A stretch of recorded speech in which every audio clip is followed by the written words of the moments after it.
Ollie, whenever you're ready, we're ready. Ollie, can you hear me?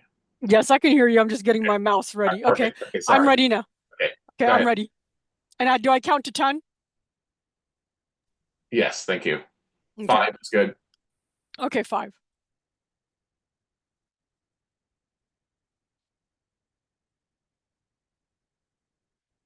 Good afternoon, everyone. My name is Ali Munir, and I will serve as a designated federal official, or the DFO, for the Science Advisory Committee on Chemicals, or the SACC, peer review of the review of the 2024 draft risk evaluation for 1,3-butadiene. I would like to welcome everyone to today's preparatory virtual meeting. As the DFO for this meeting, I will serve as a liaison between the peer reviewers and the agency. Also in my role as a DFO, a critical responsibility is to work with appropriate agency officials to ensure that all appropriate ethics regulations are satisfied. In that capacity, peer reviewers are briefed on the provisions of the federal conflict of interest laws, and each peer reviewer has filed a government confidential disclosure report, which has been reviewed to ensure all ethics requirements are met. This is a preparatory meeting focused on the scope and clarity of the charge questions. The meeting is for the peer reviewers and the public's benefit. We have public commenters who registered to make brief comments related to the clarity and scope of the charge questions. The agency appreciates the peer reviewers' time and diligent work in preparing for this meeting and the public for attending and sending comments.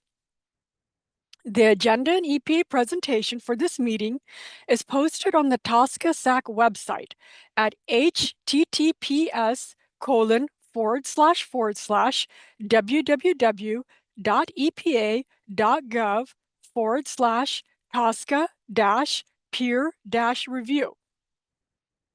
Meeting support documents are located in the docket at regulations.gov, docket number EPA HQ OPPT 2024 0425.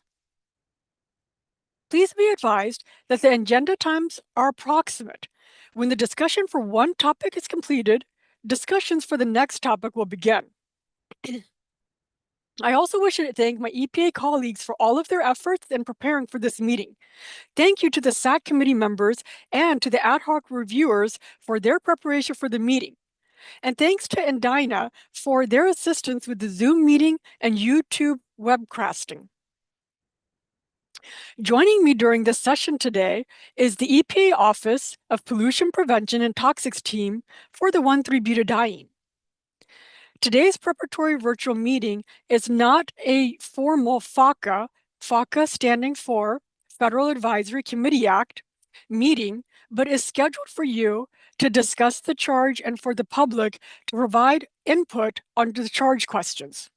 The public has been asked to provide comments on the charge only. You should listen to their input. Feel free to ask them any questions to clarify their remarks. Again, the focus of this meeting is the scope and clarity of the charge. Likewise, there will be one EPA presentation, and you are invited to ask questions of the speaker to obtain any clarifications. Once the public has made their comments, I will lead through the charge questions, however, not reading question by question, and asking the committee for any comments or suggestions on each question. You should individually feel free to provide any feedback, including feedback that may incorporate suggestions from public commenters. This is the committee's opportunity to ensure that the charge that you are given is clear, provides answerable questions, and will help inform EPA's future actions. EPA welcomes your suggestions. After today's meeting, EPA will collate all comments, incorporate feedback as appropriate, and send a revised final charge to the committee. If revised, The final charge will also be posted in the docket and also on our EPA webpage, which is the EPA TSCA SACC peer review webpage, as I mentioned earlier, which is https://www.epa.gov/peer TSCA-peer-review. In regards to the meeting operations, we will ensure adequate time for agency presentations, public comments, and peer reviewers to discuss their questions with the agency presenters and public commenters. This meeting is being webcast over the internet via YouTube and by teleconference for audio. Speakers are asked to state their names and affiliations. This meeting is being recorded. There is a public docket for this meeting. Copies of all meetings and public comments will be available at regulations.gov under the docket number listed in the Federal Register notices as stated earlier. We had posted an agenda for the meeting and the EPA presentation at regulations.gov under the same docket number. In addition, links to the meeting information and supporting documents for this meeting are also available on the SACC website that I had mentioned before, www.epa.gov/TSCA-peer-review. And keep in mind, this meeting is only for points of clarification regarding the charge, not for review or public discussion of the technical information for responses to the charge questions. For members of the public who previously requested time to make a public comment, your remarks are limited to 5 minutes. For those listening in over the phone, at an appropriate point noted on the agenda, I will call for public comments and our contractor to open the phone line for registered speakers. Again, I wish to thank the committee for your participation in today's meeting. I will now turn it over to our esteemed chair, Dr. George Cobb. The SACC chair, Dr. George Cobb, will lead us in a few minutes in introductions of the SACC members and the ad hoc peer reviewers. Hello, thank you, Allie. I'm George Cobb. I'm the chair of the Environmental Science Department at Baylor University and an analytical environmental chemist by training. And now let's go to our committee members, Dr. Apte. Hi, my name is Udayan Apte. Are we doing just roll call or introductions? It will just be brief introductions. Brief introduction. Okay. I'm at the University of Kansas Medical Center in the Department of Pharmacology, Toxicology, and Therapeutics, and my expertise is in human health assessment. Thank you. Dr. Baker. Hi, I'm Marissa Baker. I'm an assistant professor at the University of Washington in Seattle. I'm in the Department of Environmental and Occupational Health Sciences, and my expertise is in occupational exposure assessment and industrial hygiene. Great. Dr. Chason. So I'm Dr. Chris Chason, and my training was in cellular biochemistry. My career has really been in quantitative risk assessment, especially exposure for humans. Thank you. Thank you. Dr. Ike. Good afternoon. My name is Stephanie Ike. I'm an assistant professor at Emory University, and my work primarily focuses on chemical mixtures and impacts on health. Great. Thank you. Dr. Fong. Probably not here. Dr. Fox. Hello, Mary Fox. I'm an associate practice professor at the Johns Hopkins Bloomberg School of Public Health. And my expertise is in human health risk assessment and cumulative risk assessment, particularly interested in chemical mixtures. Great. Dr. Gentry. Hello, everyone. I'm Robin Ann Gentry. I'm a toxicologist and principal with Ramble with over 35 years of experience in human health risk assessment. Dr. Graham.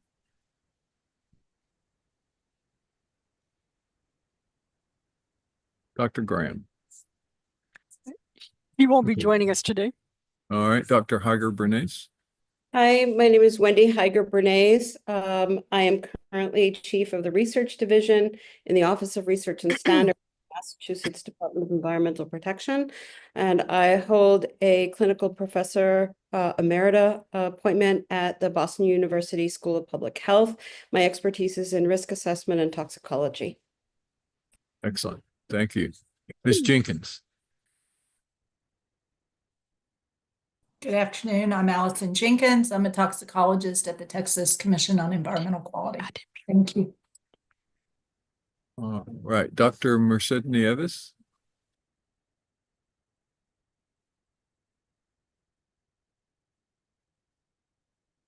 Hello, I apologize. My name is Francesca Merced Nieves. I'm an assistant professor at Icahn School of Medicine at Mount Sinai, and my expertise are in environmental health, cumulative risk assessment, specifically chemical mixtures and its association with neurodevelopment. Excellent. Dr. Ottinger. Good afternoon. I'm Mary Ann Ottinger. I'm a professor emeritus at University of Houston. My expertise is in endocrinology, neurobiology, and ecotoxicology. Dr. Rubin. Hi, my name is Rainbow Rubin. I'm science director at Breast Cancer Prevention Partners and affiliated with UC Berkeley Environmental Health Sciences Division. And my expertise is in cumulative exposure assessment and environmental epidemiology. Thank you. Dr. Samuel.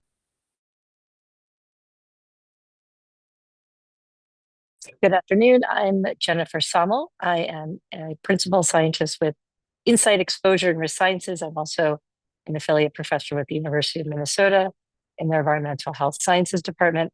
And my expertise is exposure and risk assessment, as well as industrial hygiene.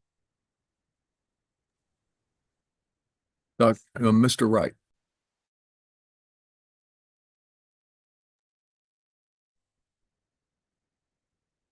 Hi, my name is Mike Wright.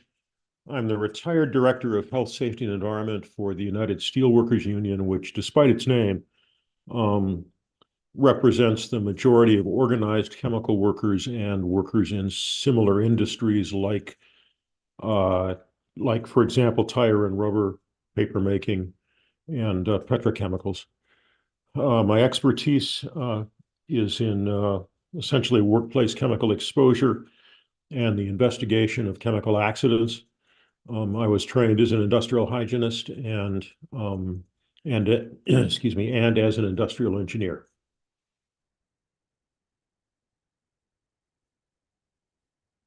Excellent. Thank you. Hold on.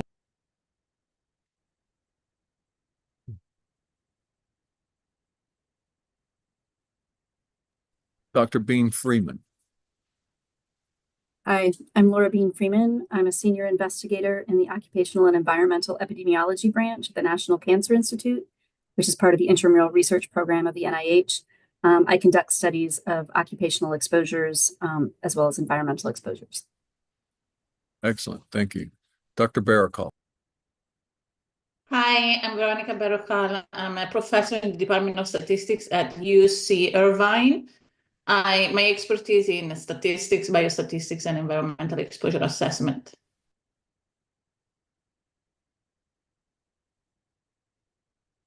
Thank you. Dr. Eastman. Good day. My name is David Eastman. I'm an emeritus professor from the University of California, Riverside. My expertise is in genetic toxicology and chemical carcinogenesis.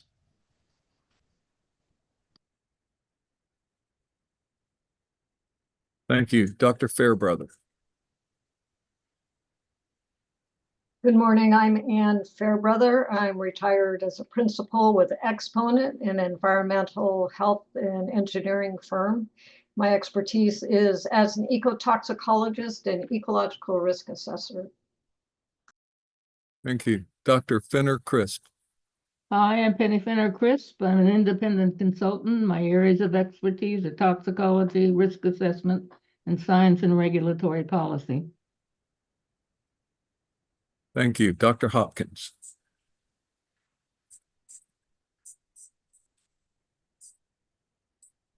I'm professor in the practice of statistics at Rice University, and in the statistics department, and I'm the Chief Environmental Science Officer for the City of Houston, and my expertise is in environmental statistics, air pollution, and risk assessment.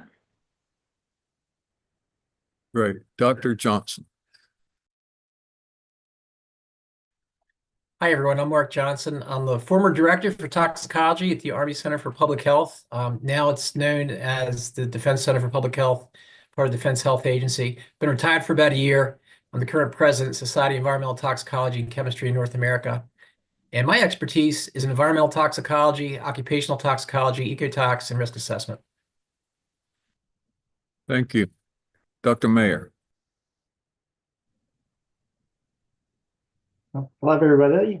My name is Andy Mayer with Integral Consulting and formerly Associate Professor of Industrial Hygiene at the University of Cincinnati.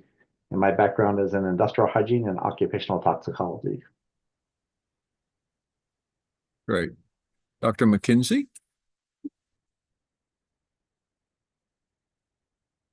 Hello, everyone. I'm Lisa McKenzie, and I'm at the Colorado School of Public Health at the University of Colorado. My expertise is in environmental exposure and risk, as well as environmental epidemiology. Great. Dr. Roby.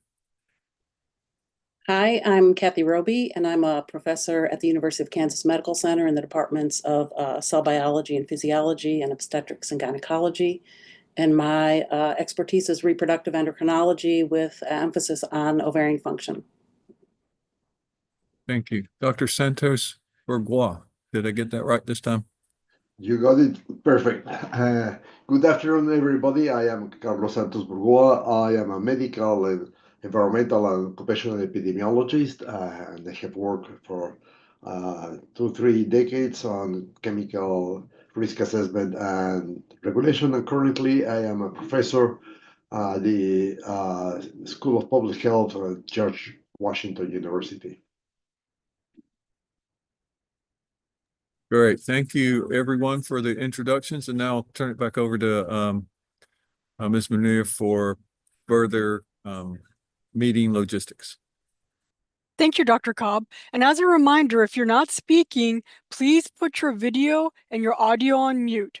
We will now move to the portion of the agenda in which we're going to go over the overview of the draft risk evaluation for 1,3-butadiene, and this will be presented by the program office. I would at this time turn it over to our agency speaker, Dr. Adi Bewley, who will give the overview of the technical presentation for OPPT.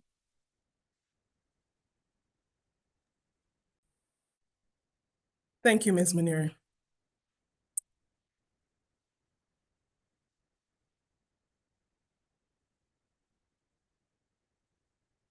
So, hi, everyone. I'm Adi Bewley with the EPA and one of the 2 lead assessors for 1,3-butadiene. And I'll be sharing a summary of the risk evaluation the team has completed. Next slide, please. So 1,3-butadiene is a byproduct of the petrochemical industry, and it is used as a monomer in the manufacture of polymers such as styrene butadiene rubber, which is used to make tires. Butadiene is consumed during the manufacturing process, and so the butadiene monomer is not in rubber or plastic products. 1,3-butadiene is very volatile. It is released primarily to air and will remain in air. It has a low tendency to partition to water or soil. And if released to water or soil, it will evaporate quickly. It will also not sorb to sediments or soil. And because of its high volatility and the fact that it's mostly released to air, 1,3-butadiene is not appreciably detected in water, and so no exposure is expected to aquatic organisms. And again, because it's 1,3-butadiene is mostly released to air, air is the primary exposure pathway for 1,3-butadiene, and so the risk evaluation focused on human health inhalation hazards. The inhalation values were revised, and no acute POD was identified for 1,3-butadiene. Oral hazards were not assessed because 1,3-butadiene is not detected in water. And dermal hazards were not assessed because 1,3-butadiene is a gas at ambient temperature. It's only liquid at temperatures below freezing and will cause frostbite if not handled with appropriate PPE. Next slide, please. So the document map highlights the technical support documents and sections of the draft risk evaluation that are related to the charge questions we'll be talking about today. And so our charge questions are organized accordingly. And of course, these documents have been submitted to the docket. So that's the summary, and thank you for your attention. Thank you, Dr. Addie Bewley. At this time, we are going to call on our oral public commenters to ask if there are any questions regarding the clarity and scope of the draft charge questions. You have up to 5 minutes to make your comment. There will be a timer posted on the screen for 5 minutes. Please turn on your video when making your comment. The first person to make an oral comment is Mr. Dan Baker from eRex Consulting, LLC.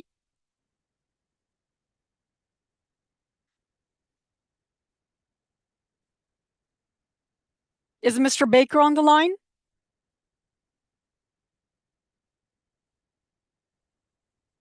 All right, so I guess we will go ahead and move on to the next person. And once maybe he's joining a little late. If he comes a little late, we will go back to him. The next person is Mr. Chris Davis from Exponent. I will now turn it over to Mr. Davis. I don't think Mr. Baker is on. Thank you, Mr. Ali. All right, for informing me of that. The next person to make an oral comment is Mr. Chris Davis from Exponent. I will now turn it over to Mr. Davis. Hi, Ali. And first, I want to say thank you for allowing this public forum and the opportunity to provide scientific comments on the draft risk evaluation.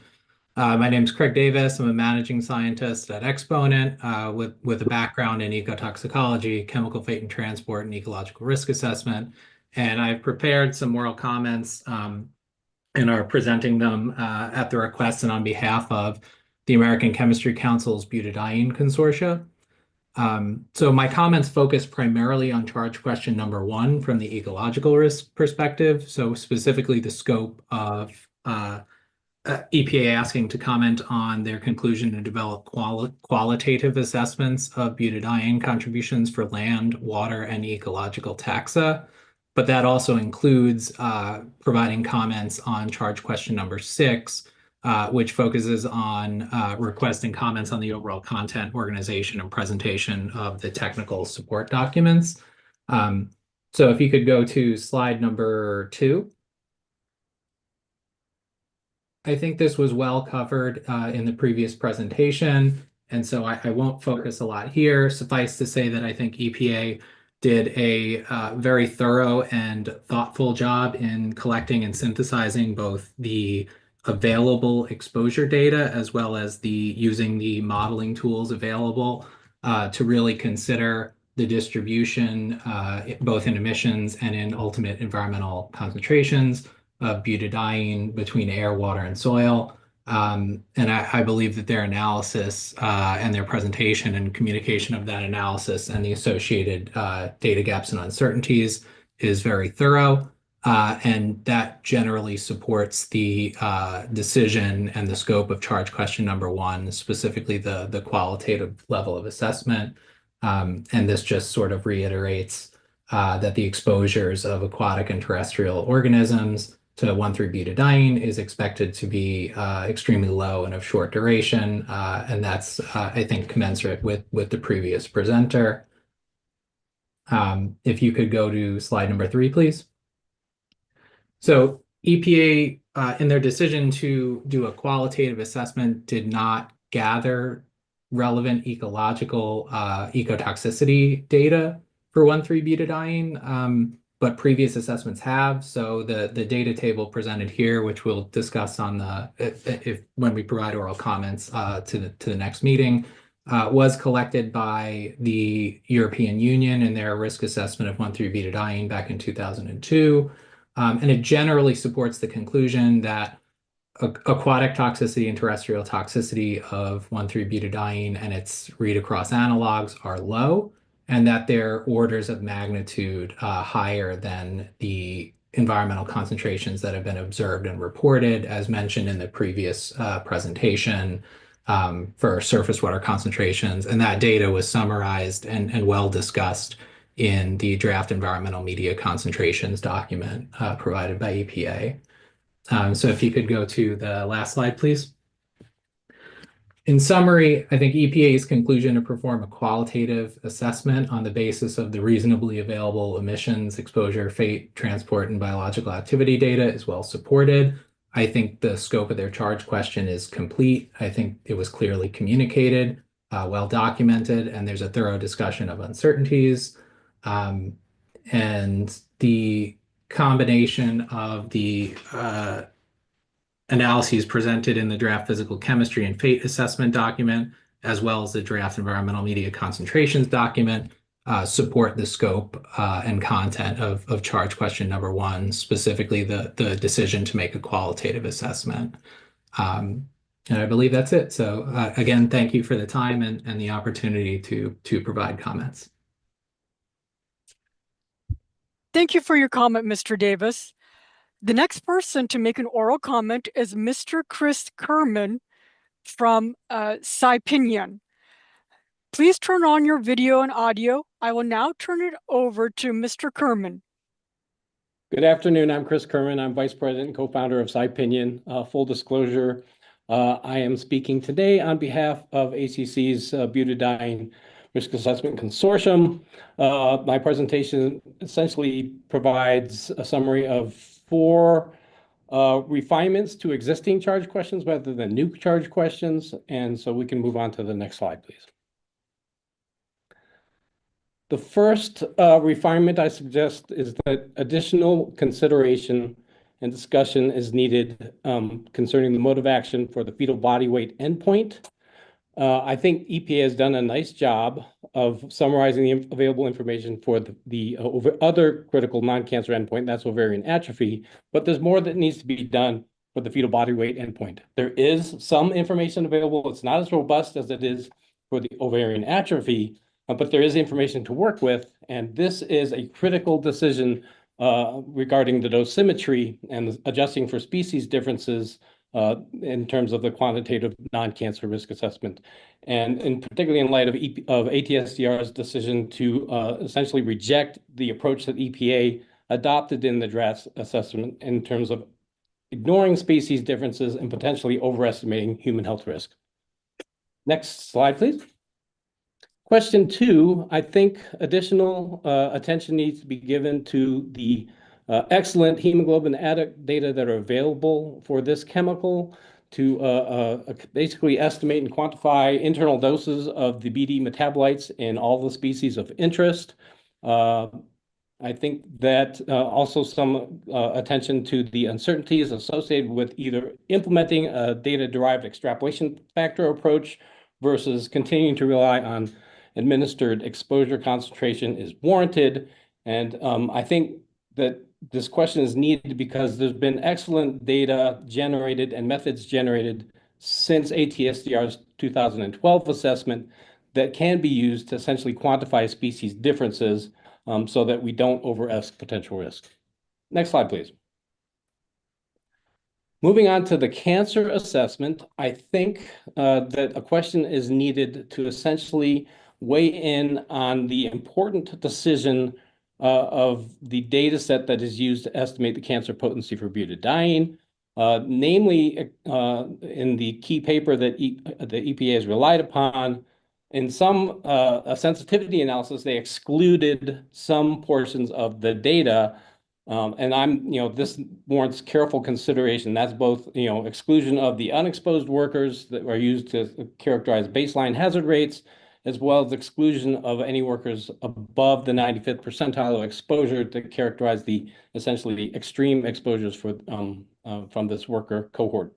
There are guidelines that EPA has generated for when it may be appropriate to exclude data from animal studies in the benchmark dose technical support guidelines. However, there's no such guidelines available for when it's appropriate to do this with epidemiology data. And so really the onus falls upon the SACC here to essentially decide what is appropriate, what is not.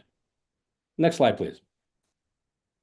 Last question. I think this deals with the topic of internal consistency across risk assessment components. I think that this, when preparing large assessments like this, it's typical to rely on different folks to put together different components and then bring them all together at the end. And it's not unusual for review committees such as yourselves to also take the same approach to sort of divide and conquer and review, because you have a lot of material in front of you. It's a data-rich chemical, and you've got a lot to do in a very short amount of time. So it's not unusual to take that same approach. EPA did catch one inconsistency late in the draft process in terms of how it included or excluded exposures as a child during the life table calculations for the worker potency estimates. But I think if you dig a little deeper, you will find there are other inconsistencies across the life table calculations and the exposure assessment that warrant additional attention. And that's all I have. And thank you very much for your time. Happy to answer any questions. Thank you for your comment, Mr. Kerman. We will now move on to the next oral commenter. The next person to make an oral comment is Ms. Julie Panko from Tox Strategies, LLC. Please turn your video and audio on. I will now turn it over to Ms. Panko. Hi, everyone. My name is Julie Panko. I'm a principal scientist and industrial hygienist with Tox Strategies. Today, I'm here on behalf of the ACC 1,3-butadiene TSCA Consortium, and I appreciate the opportunity to share suggestions regarding the charge questions. My comments are specific to charge question 4, occupational exposure assessment. You can go to the next slide. So as you know, and as we heard in the intro, 1,3-butadiene is a well-studied chemical whose physical and chemical properties are well known. And as stated earlier, it is a very volatile chemical, and therefore we agree that the relevant exposure pathway for workers is inhalation. Having said that, I have 3 topics for which I would like to propose either an expansion of or a development of a new charge question for the SACC. Next slide. So the first proposal is regarding characterization of the upper end occupational exposures. In EPA's risk evaluation, unreasonable risk was determined for 14 occupational exposure scenarios in the manufacturing and processing COU, but this was only found at the high-end exposure levels. And the high-end exposure levels for workers was set to the 95th percentile of the data set. Nevertheless, as discussed in the risk evaluation, the industrial hygiene data sets for this COU contain a large number of non-detected values. Occupational exposure assessment guidance from AIHA, for example, indicates that when you have such a highly censored or large non-detect data set, that you only use the 95th percentile with caution due to the uncertainty of that value. We also know that for cancer risk assessment, the exposure metric is lifetime average daily dose, or in the case of inhalation, lifetime average exposure concentration. And these calculations obviously are made with an average or a mean value. Therefore, I propose an expansion to charge question 4A, part I, and ask the SACC to please comment on the appropriateness of using the 95th percentile of the air concentration data from a highly or severely censored data set to characterize upper end and then draw conclusions regarding unreasonable risk. Next slide. The second proposal is for a new question related to characterization of occupational tenure. So for the lifetime and the average daily concentration calculation, EPA selected 36 years as the central tendency value of occupational tenure for the manufacturing sectors. This value is based on the U.S. Census Bureau survey from 2008 and tenure data that was associated specifically for workers age 50 and older. This value to us appears to be biased high for several reasons. First, the median age of the chemical manufacturing of workers in the chemical manufacturing industry, only 44.5 years. Secondly, when looking at the median tenure of the SBR cohort from which the cancer slope factor was derived, the median was only 8 years. And then lastly, EPA's exposure factor handbook provides a median tenure for workers of 7.9 years for men and 5.4 years for women. So a new proposed question for the SACC is please comment on the appropriateness of 36 years as a central tendency value for occupational tenure. Next slide. The third proposal is for an additional new question on the topic of intermediate risk characterization. So I wanted to point out that it should be noted that workers in the manufacturing and processing as a reactant COU can be assumed to have potential for butadiene exposure every working day and are not similar to those in other COUs who may only be occasionally exposed. However, EPA calculated and found an unreasonable risk for the manufacturing workers, whereby the workers are assumed to be exposed at that 95th percentile exposure concentration on 22 out of 30 days in a month. As I mentioned previously, the industrial hygiene data set for this COU demonstrates that these exposure assumptions are highly unlikely. And lastly, with respect to developing an intermediate exposure assessment, it appears that there is a lack of concordance between the exposure duration and the window of susceptibility associated with the fetal body weight, which was the endpoint and basis for that intermediate toxicity endpoint. Therefore, I propose a new question for the SACC. Please comment on the appropriateness of using the intermediate risk metric to assess exposures in the workplace where there is potential for daily exposure. That concludes my comments, and thank you. Thank you, Ms. Panko. It's a little over 5 minutes, but it's still okay. So does OPPT have any questions or comment to Ms. Panko's oral comment as it relates to clarification or scope on the draft questions? Because it appears that she is wanting to add another sub-question to a current question on number 4, and then adding in a couple new charge questions.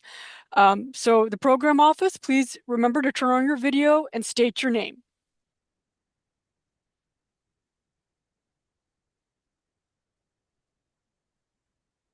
Hi, good afternoon, everyone. This is Kit Lee with EPA. I'm the other co-lead assessor for 1,3-betadiene draft risk evaluation. We do not have any extra questions or clarifications, but thank you for your comment, and we'll take it under consideration. Thank you, Mr. Lee, and thank you for your comment, Ms. Panko. I will now go back to Mr. Dan Baker, because I believe he has now joined us. Mr. Baker, you are now given the opportunity to go ahead and make your oral comment up to 5 minutes. Please remember to turn on your video and state your name.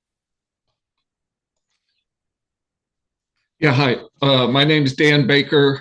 Thanks for the opportunity to address the charge questions before the committee. I'm a consultant with the ACC consortium of stakeholder companies, and I have over 30 years experience in air quality programs. My focus, therefore, will be on the scope and clarity of charge question 2, since that's my area of expertise. Mostly suggestions on the existing charge questions. Regarding item Roman 1, we agree that the tool IOAC is suitable for initial screening, so we have no suggestions here.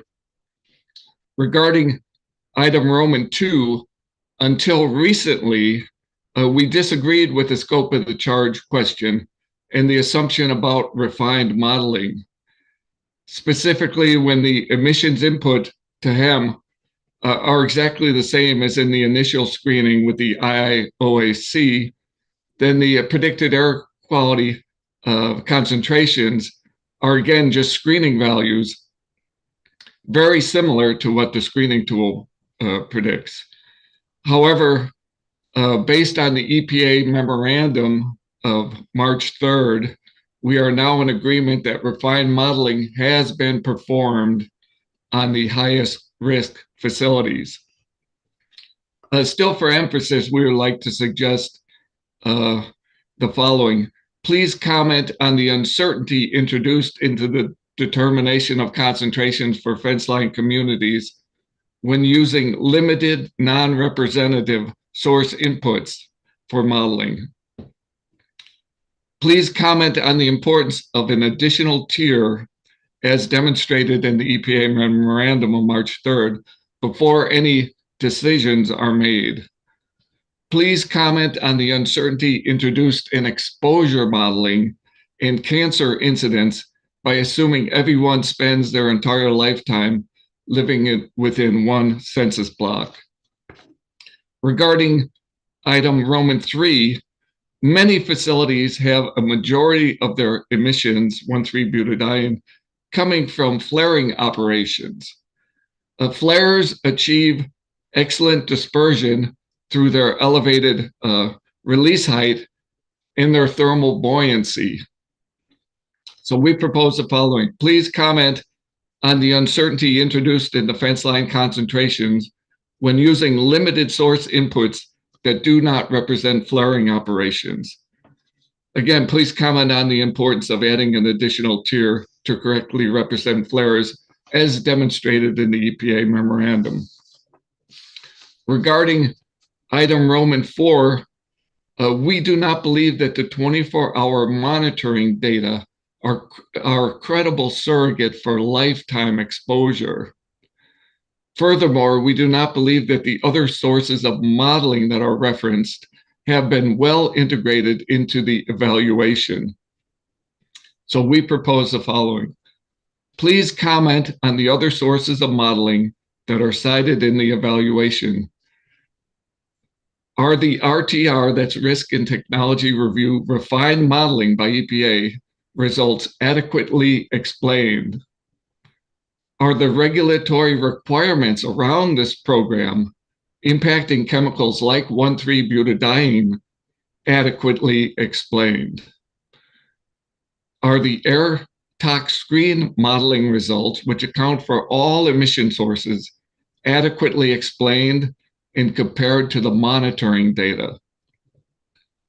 Please comment on the monitoring data that are cited in the evaluation. Are the 24-hour monitoring data appropriate when comparing against model predictions of lifetime exposure? Are there local monitoring networks that could be accessed for making more robust comparisons to the model predictions? That's all I have. Thank you for your time and consideration of these points. Thank you, Mr. Baker. Does OPPT have any questions or comment to Mr. Baker's oral comment as it relates to the clarification or scope of the draft charge question? Please remember to turn on your video and state your name. Hi, good afternoon. This is Kit Lee again with the EPA. We do not have any further questions. Thank you for your comment, and we will take your requests under consideration. Thank you, Mr. Baker. Yeah, thanks. Yes, thank you, Mr. Lee, and thank you for your comment, Mr. Baker. I will now go ahead and move over to the next portion of the agenda, which is the discussion of the scope and clarity of the draft charge questions. So let's go ahead and see the slides for the charge questions.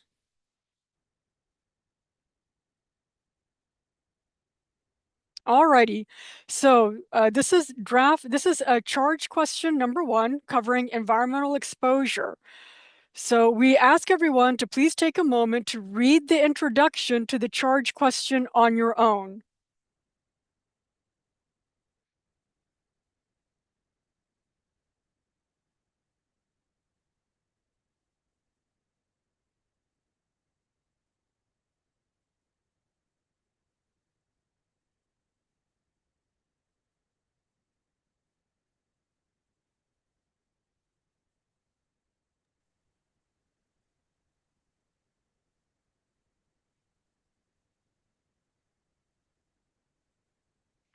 All right, so Dr. Adigbuli will go ahead and read the charge question 1. Next slide, please. Letter I. Please comment on EPA's conclusion to develop a qualitative assessment of 1,3-butadiene contributions to the land exposure, including groundwater and soil, for both human and environmental risk, as seen in section 6.1 of the draft risk evaluation for 1,3-butadiene. Thank you, Dr. Adigbuli. Does anyone from the committee have any clarifying questions or any questions about the scope of this question? Hey, Allie, this is George Cobb. Yes. It's not necessarily about this particular question, but it's the lead text ahead of that. Back one slide, please. Back one slide, please. Yeah, the concentrations in being not detected in water is duplicated in the fourth from the bottom line.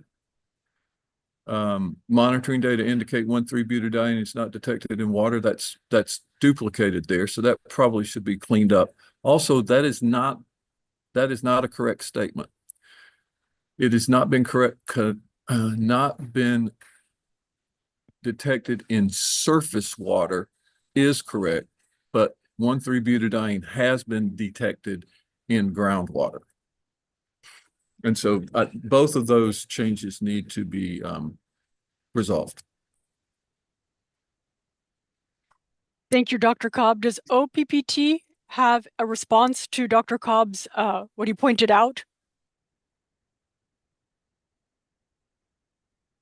Thank you for your comment, Dr. Cobb. We will revise accordingly. Next slide. Okay, thank you. Next slide. Let's go back. Does anybody have any questions on 1AI before we move on? This is Anne. I'm sorry, I can't find my hand raising icon. But I do have some questions about these charge questions. These charge questions are asking questions just about exposure, but as I was reading it and also looking at all the other charge questions, I'm assuming that they're also asking about whether the risk conclusions are correct. Am I interpreting that correctly? This is for ecological or environmental risk for both aquatic, and this one's aquatic, and the next one would be terrestrial systems. This is Adi Adibule with EPA. No, we are not asking about the risk. We're not asking about risk, just the exposure.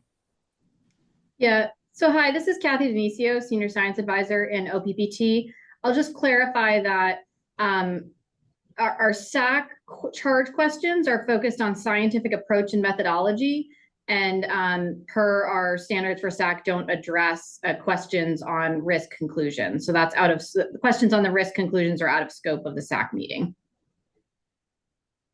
Okay, so this is just asking about risk, about exposure, but there's no question then about asking about hazard. Or eco hazard? Yes. There's a subsequent question on human health hazard, but you're correct. This is not asking about eco hazard because a qualitative assessment was done for in concluding that we didn't need to do a quantitative assessment for eco. Okay, so I have a disagreement with that. So should I bring that up now or next week's meeting? Because I do think there should be a question about terrestrial eco hazard. Okay, yeah, no, now would be the time to bring that up. Right. So although when you look at the physical chemical properties of the compound, it's not likely to absorb to soils, you do have a air concentration that could be an exposure hazard for terrestrial organisms, plants, birds, mammals, herps, inverts, whatever. So it is possible to do a quantitative eco assessment for mammals since you have mammalian data. And then the others, we do have some knowledge about how plants and other organisms might respond to VOCs in the air. So I think you're remiss at not addressing that in a more quantitative approach. Thank you for the feedback.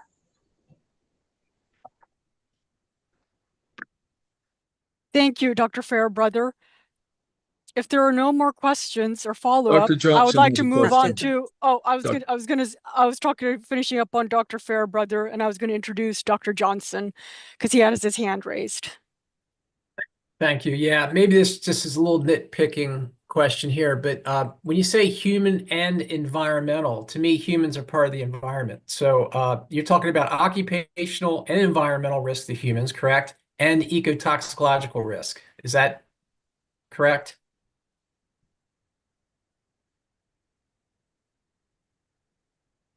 Yes, that is correct. Okay. Because I think when you say environmental risk, I think that conflates the risk to humans in the environment, and there's other organisms also, but it's just a minor clarification. Thank you. Thank you for your comment. Thank you, Dr. Johnson. Next is Dr. Cobb. I simply want to echo what Dr. Fairbrother said about the need to do a better job with the ecological assessment. I think it has been dismissed, and there are ways that you could justify that, but only if the risks are so high to humans that you're already going to put severe restrictions on the way that things are treated before they are emitted, or to do other mitigation strategies. That's the only reason you can get rid of this kind of assessment in this situation, in my estimation. Thank you, Dr. Cobb. Dr. Ottinger? Again, going down the same path, but the clarification that the human exposures are limited to environment around industry, if you will, rather than the industrial exposures for the first, for 1A1.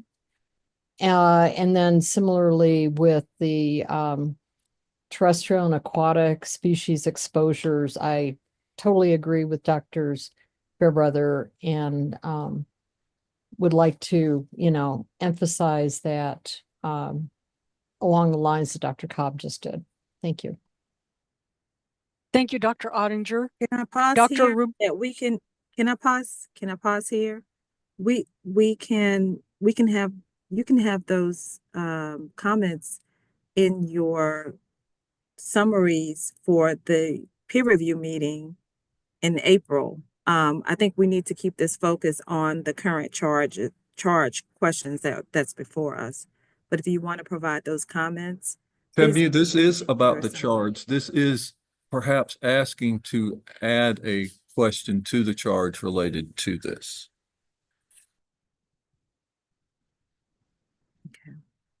Okay. All right. Thank you. So yes, again, the purpose of today's meeting is to ask questions to clarify the charge questions and the scope of the charge questions. Thank you. So the next person who has their hand raised is Dr. Rubin. Hi, I'd just like to echo comments of Dr. Fairbrother's, Cobb, and Ottinger to include a quantitative assessment. Thanks. Thank you, Dr. Rubin. And let's see, so we're going to go on to the next sub-question. Dr. Adebuli will go ahead and read charge question 1AII. This is Adi Adebule with the EPA. Charge question 1II. Please comment on EPA's conclusion to develop a qualitative assessment for water exposure, including surface water, sediments, and drinking water for both human and environmental risk, as seen in section 6.1 of the draft risk evaluation for 1,3-butadiene. Thank you, Dr. Adebuli. Does anyone from the committee have any clarifying questions or any questions about the scope of this question?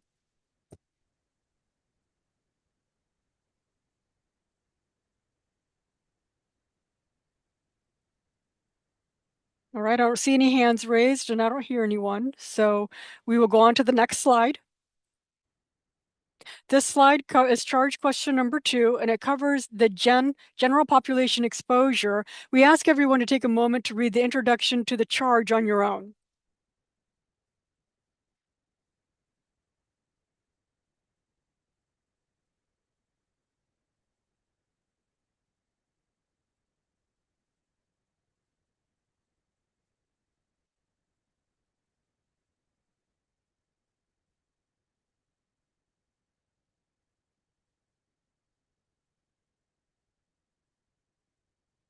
Okay, next slide.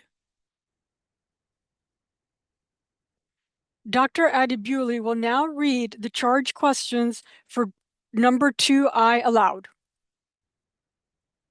Adi Adebule again with EPA.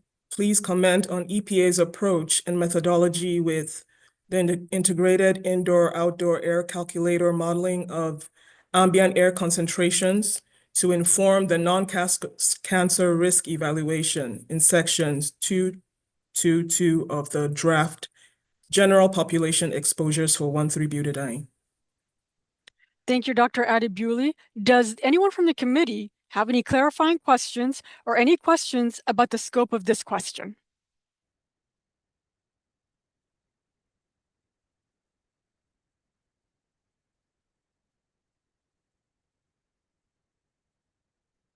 All right, I guess we'll go ahead and move on to 2II. Dr. Adibuli, could you please now read charge question 2II aloud? Adi Adebule with the EPA. Please comment on EPA's approach and methodology with the human exposure modeling of ambient air concentrations in sections 223 of the draft general population exposures for 1,3-butadiene, based on both discrete distances and census blocks to inform the cancer risk evaluations in sections 5342 and 5343 of the draft risk evaluation for 1,3-butadiene. And you can go on and please read number 1, the first one. Please comment. Well, I guess it was the 2II a separate question from 1, or is the one under II? So 1 is under II. Okay, yeah, please go ahead and read number 1. Okay. Please comment on strengths and limitations of determining exposure and risk at radial distances. Thank you, Dr. Adibuli. Dr. Cobb? Okay, so I am unsure if my comment does not specifically address sub-question 2, sub-question 1, but overall in this HEM modeling, I forget which ACC consultant during the comment period suggested that the HEM was not refined because it did not use any refined exposures. That was not necessarily correct because this modeling uses refined meteorology in the areas and topographies as I understand it. If I'm incorrect, others can correct me, but I wanted to kind of get on the record that we don't necessarily need to revisit things that are being refined in one way or another, and whether it's refined in every way possible is maybe not what we're trying to assess. Thank you, Dr. Cobb. Does anyone else from the committee have any clarifying questions or questions about the scope of this question?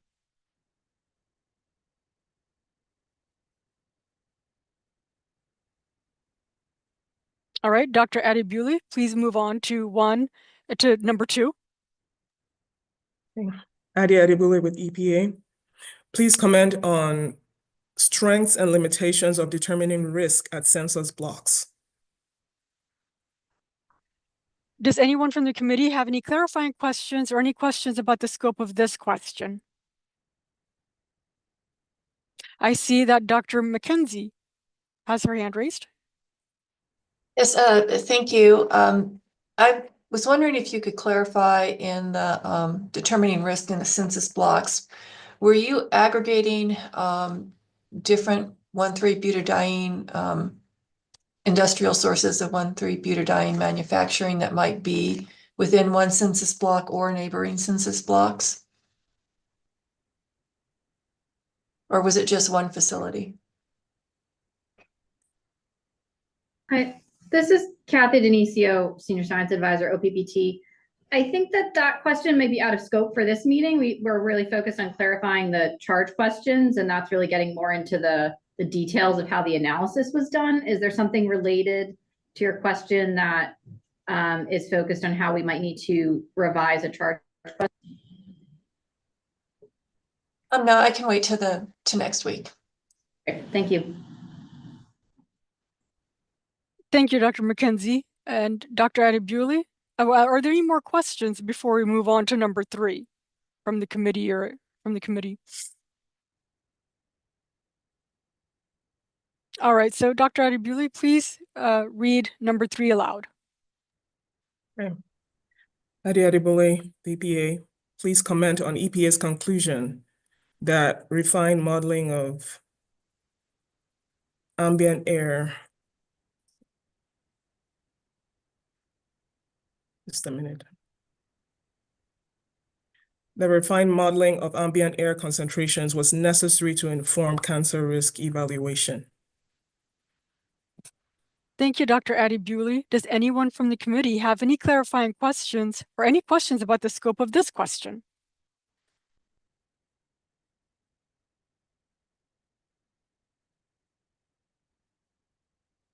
All right, we'll go on to the next question.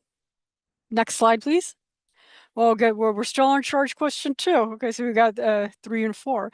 So we're still on charge question 2, going over the general population exposure. Dr. Adebule will go ahead and read the charge question 2 III. Adi Adibole with EPA, please comment on the strengths and limitations of model inputs, that is, facility release information reported to the toxics release inventory, such as stack height, fugitive area, days and hours of operation, seen in sections 222, 223, 3.1, and 3.2, and Appendix B of the draft general population exposures for 1,3-butadiene. Thank you, Dr. Adebule. Does anyone from the committee have any clarifying questions or any questions about the scope of this question?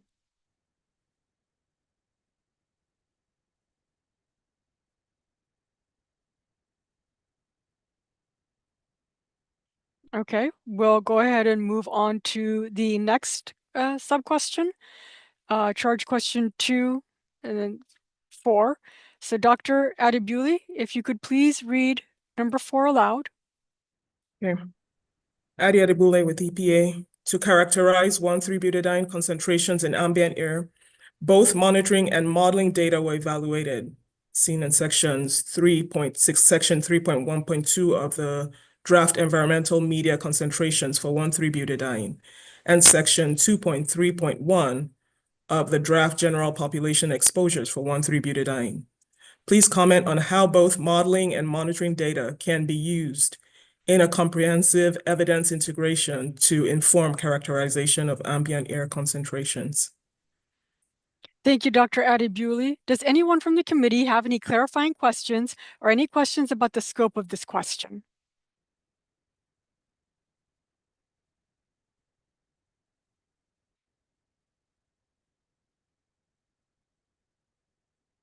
Okay, I see that Dr. Santos Burgoa has his hand raised. Yes, thank you very much. I am just wondering, I know that the TSCA authority limits what is included in the risk evaluations, but in this case, related to this question, what about other products that expose people like propane gas, for example, LPG? How are we going to consider, or do we consider that into the into the assessment related to this question or consumers questions 3.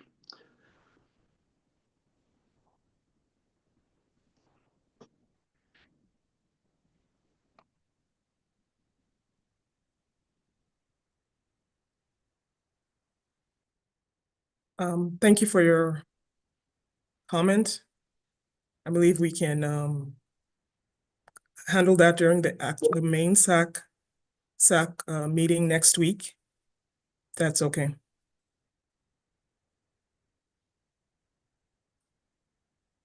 All right, thank you, Dr. Adebule. So we will move on to the next slide.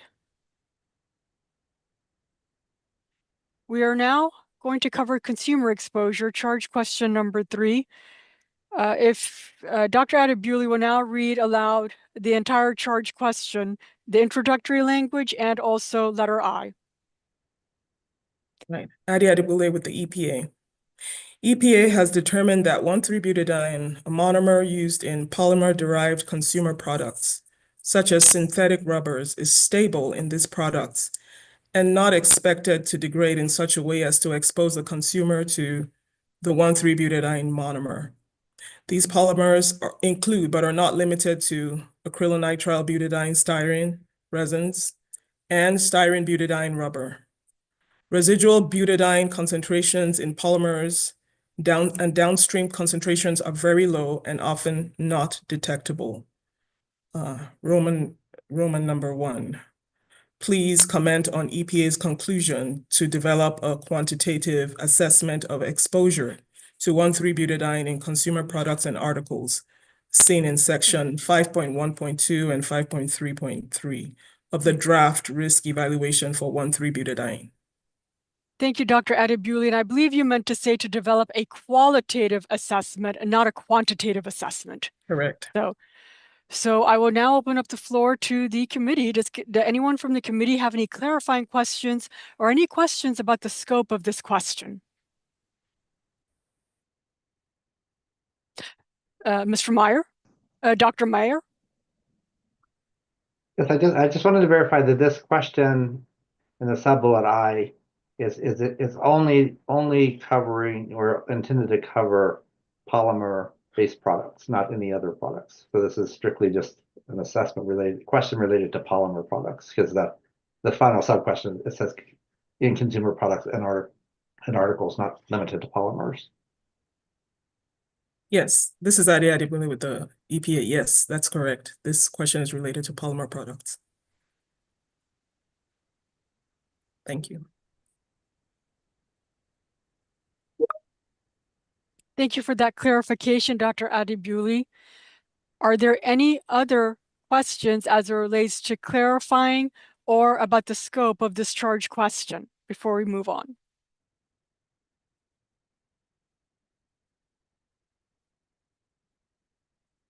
Next slide, please. All right, so at this time, we will go ahead and, I know it wasn't on the agenda, but I think we'll go ahead and take a break now. We will take let's see, a 10-minute break. Let's make it 15. We'll take a 15-minute break and we will come back at 2:25. So if you could please put the timer up for a 15-minute break, that would be great. So we'll take a 15-minute break now and we will return at 2:25 p.m. Please put the timer on now. Oh, he's got her on there. All right, everybody, we'll go ahead and take a break. Please just put yourself on mute and turn off your video. Thank you.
welcome back, everybody, from break. Just wondering if I see that everybody's coming back.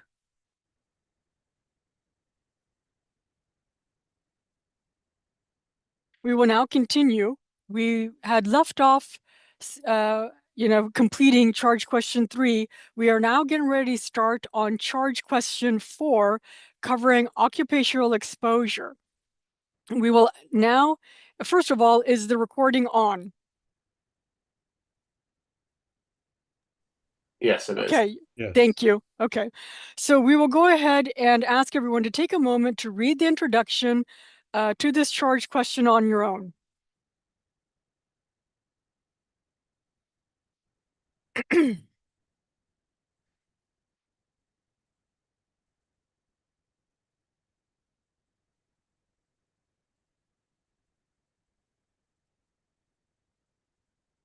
Okay, next slide, please.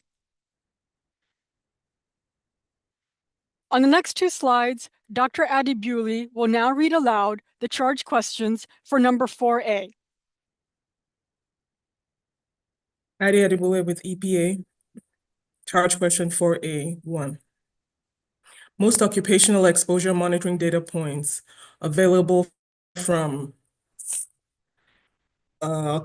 Occupational Safety and Health Administration, the National Institute for Occupational Safety and Health, and Americans Chemistry Council's analysis of 1,3-butadiene industrial hygiene data were identified as being below the limit of detection. See Table 3.3 and 3.4 of the Draft Environmental Release and Occupational Exposure Assessment.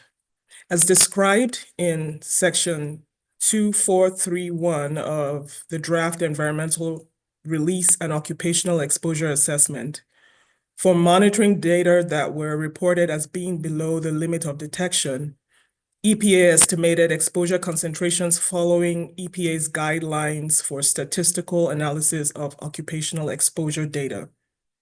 Based on these guidelines, non-detects were scored as half the limit of detection value to allow for the values to be incorporated into summary statistics. Next slide. Yeah, thank you. So question 1, 4A1. Please comment on the ability of this approach to appropriately characterize exposures which may be below the limit of detection, while adequately accounting for the uncertainties inherent in the measurements below the limit of detection. Thank you, Dr. Addie Bewley. Does anyone from the committee have any clarifying questions or any questions about the scope of this question?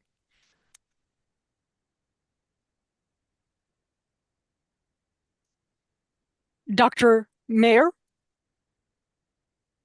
Yes, yeah, thank you. I just wanted to point out to me one of the questions raised by one of the public commenters about using 95th percentile from these sort of less censored data as an important question. And I agree that's a good question, but I think that I just want to make note that we could probably address that, in this charge question, the ability of this technique as a whole. So I just don't want to lose that the idea that we do want to circle back to it within this sub question. All right, thank you, Dr. Meyer.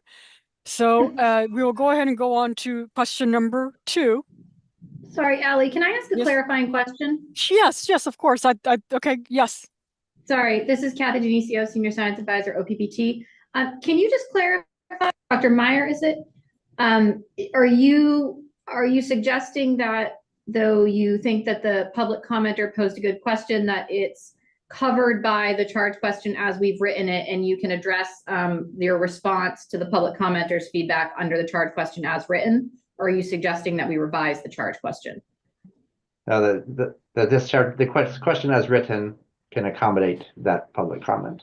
Great. Okay. Thank you for the clarification. Thank you, Dr. Denisio. So we will now move on to question number 2, and Dr. Addie Bewley will read that aloud. Yeah. Please suggest alternative methods for quantitatively evaluating data sets with more than 50% of samples below the limit of detection. Thank you, Dr. Adebule. Does anyone from the committee have any clarifying questions or any questions about the scope of this question?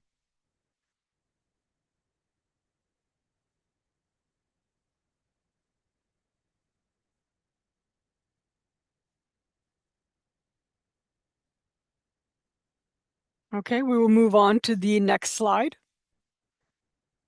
And see, so this is 4B. We ask everyone to take a moment to read the introduction to the charge on your own.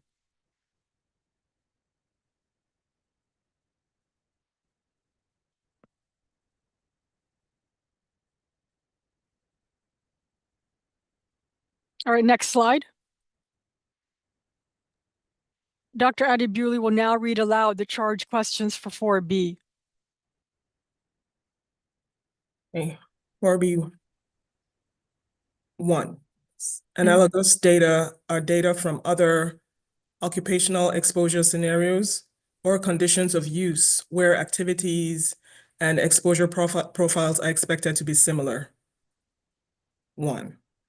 Please comment on the applicability of activity-specific monitoring data as analogous data across occupational exposure scenarios and conditions of use that perform similar occupational tasks. Thank you, 2. Dr. Thank you, Dr. Adebule. Does anyone from the committee have any clarifying questions or any questions about the scope of this question?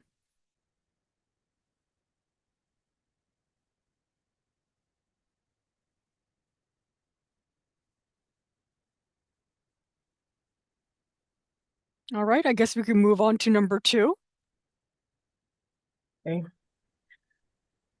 Number 2, please comment on EPA's conclusion to develop a qualitative assessment of dermal exposure to 1,3-butadiene for occupational workers based on 1,3-butadiene's physical and chemical properties.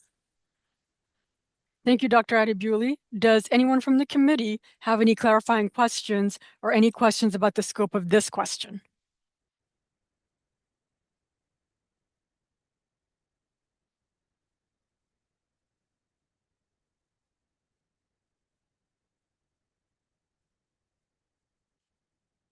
All right, we'll go on to the next slide. And we are now we're on now to our next charge question 5, which covers human health hazard. And we will now go ahead and change it over to a new speaker, Mr. Kit Lee. We first will go ahead and ask everyone to please take a moment to read the introduction of the charge question on your own on this slide.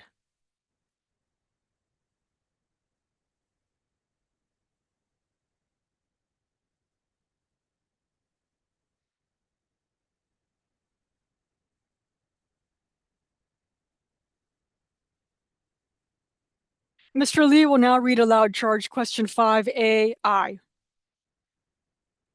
Good afternoon, everyone. This is Kit Lee with EPA. Charge question 5AI. Please comment on EPA's preliminary determination that there is no appropriate point of departure to support acute risk estimates. Thank you, Mr. Lee. Dr. Eastman has a question. Yeah, thank you. What is the time period that's usually used in these documents to evaluate acute exposures? 24 hours, or is it longer than that? And I assume it's only a single exposure is implied in the question and not multiple exposures. Thank you for your question, Dr. Easton. Please give us a moment to confirm.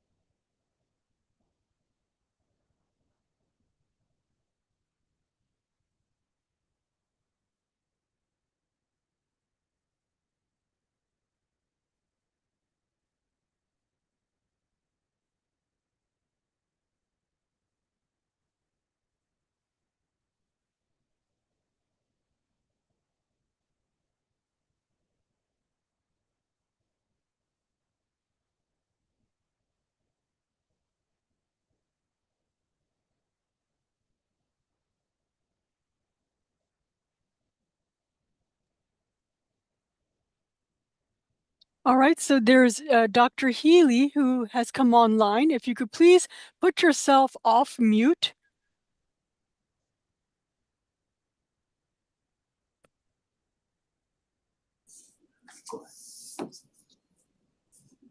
Hi, this is. Okay. How is this now? A lot better, you- thank you. A lot better, thank you. Thank you. So this is Sheila Healy at EPA. We consider an acute dose for hazard a single dose. We do consider acute exposure in the workplace 1 to 3 days. But for hazard, it's just a single dose. And that dose could last for, say an animal experiment. I mean, typically it's sort of a 24-hour period. That could go up to 72 hours. Is that what you're saying? Or No, for animal studies, it would just be a single dose, just one single dose. but I by think inhalation. So it's really a length of period. Okay, that is a good point. I was kind of in the oral mode. So actually, we will confer with actual studies. And can we get back to you at the end? That's perfectly fine. No, I realize this is challenging because different definitions in different places. So feel free to get back to me later. Thanks. Are you asking though to clarify in the charge question how we define acute? Well, the issue becomes in the charge question, what studies are relevant to making this determination? Are they a single exposure that's over a single day, or are they over multiple days? And then some of these other endpoints might be relevant. Okay, point taken. So if I could just say that we will take this clarification under consideration and confirm. Okay, thanks. Thank you. Thank you, Dr. Healy. Thank you, Dr. Eastman. We have a question from Dr. Heiger-Bernays. Thank you very much. It's Wendy Heiger-Bernays. I would like to support Dr. Eastman's request for clarification and for clarification within that charge question. Yeah, thank you very much. Thank you, Dr. Heiger-Bernays. So if there's no more questions, we can move on to the next slide.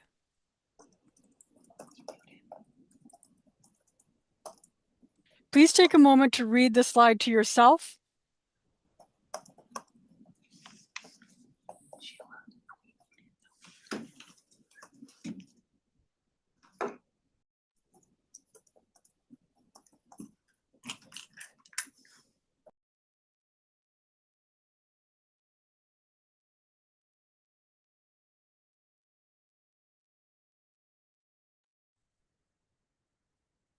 Next slide. Mr. Lee will now read aloud charge question 5BI. This is Kit Lee with EPA again. Charge question 5BI. Please comment on EPA's description of 1,3-beta-diene toxicokinetics in section 3.3 of the Human Health Hazard Assessment and EPA's preliminary conclusion with regards to differences among mice, rats, and humans. Thank you, Mr. Lee. Does anyone from the committee have any clarifying questions or any questions about the scope of this question? Dr. Ottinger? Yes, it's similar to the 5A discussion. There's a number of different types of exposures that are being used in the relevant literature.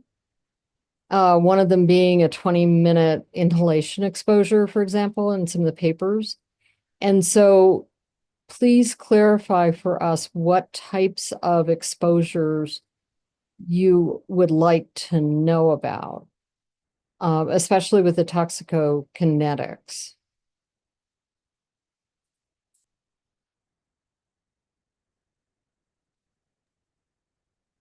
Yes, so does the program office need a few moments to discuss internally before answering Dr. Ottinger? Yes, this is Kit Lee with EPA. Please give us a moment to confer about that. Thank you. Thank you. So while they're conferring, I'll just say, Dr. Ottinger, this is George Cobb, Dr. Ottinger.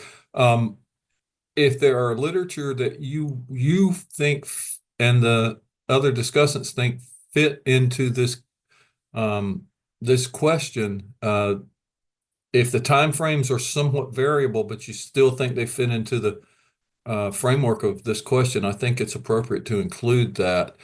And as long as the body of literature is not so great that it's an insurmountable task. Thank you. I have a couple that were outside of what we were given for the first question. I've already provided those references, but most of the other references were those that were in the draft report already. So I will refer to them, but they were already included. I see that Mr. Wright and Ms. Fenner-Chris both had their hand raised. Is it in relation to what George Cobb had just now mentioned, or are these separate and distinct questions as it relates to the clarification and the scope of charge question 5BI? This has to do with the definition of short-term exposure or acute exposure. Okay, we will wait, and I'll call on you next. Okay. Ms. Fenner-Chris? Mine was also related to definitions. Okay, was that what George Cobb was talking about? Yeah, I think there needs to be clarification. We've talked about clarification of the definition of acute, but I think the agency ought to remind us of their definitions of intermediate and chronic as well. Okay, well, I'll get to both Mr. Wright and also Ms. Fenner-Chris after we have completed Ms. Ottinger's question. And I see that Mr. Lee is back online. Hi, this is Kit Lee with EPA. Yes, thank you for your comments on requesting clarification for this. We will take it under consideration. Thank you, Mr. Lee. The next person to ask their question is Mr. Wright. Yes, I just wanted to note that that OSHA sets what it calls short-term exposure limits, primarily for inhalation, and they are typically 15 minutes. If that helps any. Does the program office have a response? This is Kit Lee with EPA. No, thank you, Dr. Wright, for that comment. We'll take that into consideration. Thank you, Mr. Lee. And I had seen that Dr. Fenner-Chris had her hand raised, but it's now down. Dr. Fenner-Chris, do you still have a pending question? No, I just was encouraging the agency to somewhere in the charge questions related to human health hazard, particularly to provide in the document or in our discussions or clarifications in the questions, their definitions of acute, intermediate, and chronic with respect to the exposure scenarios they have to evaluate because of the COU exposure scenarios. All right, thank you, Dr. Fenner-Chris. We will now move on to charge question 5BII, and Mr. Lee will now read the charge question for 5BII. Hi, this is Kit Lee with EPA. Please comment on EPA's proposed mode of action for ovarian atrophy observed in mice in sections 4.113 of the Human Health Hazard Assessment. Thank you, Mr. Lee. Does anyone from the committee have any clarifying questions or any questions about the scope of this question?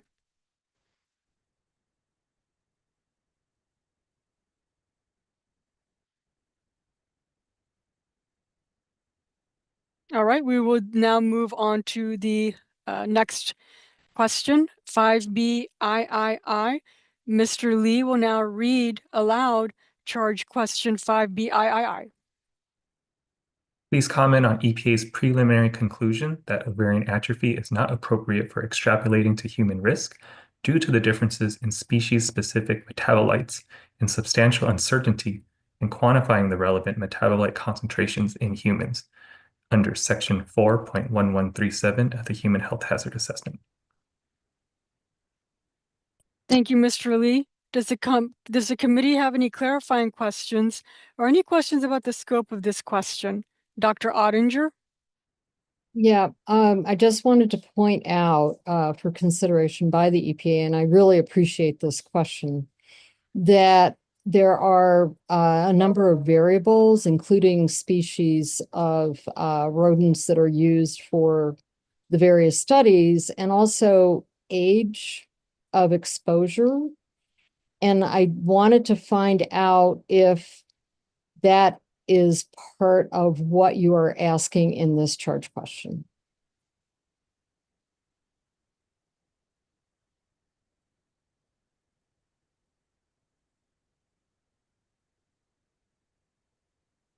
Hi, this is Kaylee with EPA. Please give us a moment to confer about that. Thank you.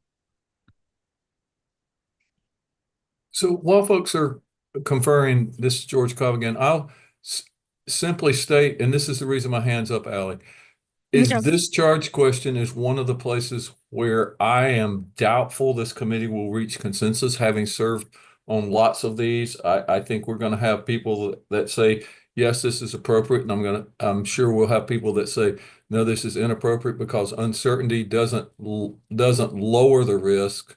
It increases the risk until you mitigate or get a better idea of what that uncertainty is. So I'm not trying to telegraph what's happening. I'm just trying to point out these kinds of questions are great and they should continue, but we're unlikely to reach a consensus on this particular one.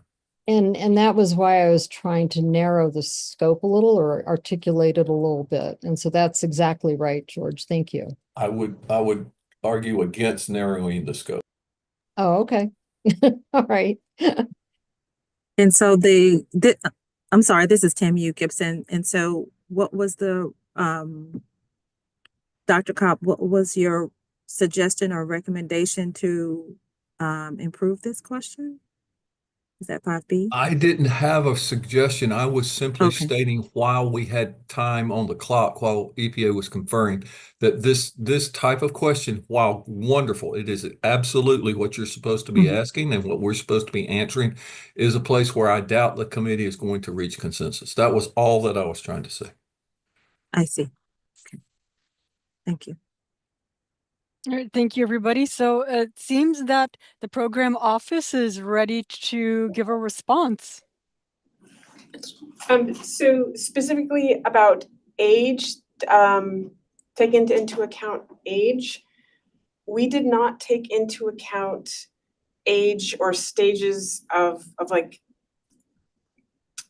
senescent animals or geriatric animals. We just have animal studies where we do see the ovarian atrophy in mice, but we don't see it in rats. And we see that mice are much more sensitive than rats. And we also don't see any evidence in epidemiological studies. We also describe what the effects would be expected in humans. And we do lay out the argument where by not using this with such uncertainty, if we did use a data-derived uncertainty factor, we'd have a much higher point of departure. So this is not, if I'm understanding your question correctly, this is not about age at which the age of the female rodent. It's just a standard bioassay in rodents. Yeah, I was asking about developmental effects actually as well. Like exposure at that time might have more dramatic effects on ovarian condition. But I'm happy to follow George's recommendation and leave it open. And then you'll have, kind of a span of responses. Thank you. Thanks. Thank you, Dr. Ottinger. Thank you, Dr. Healy. Are there any other additional questions for this charge question before we move on?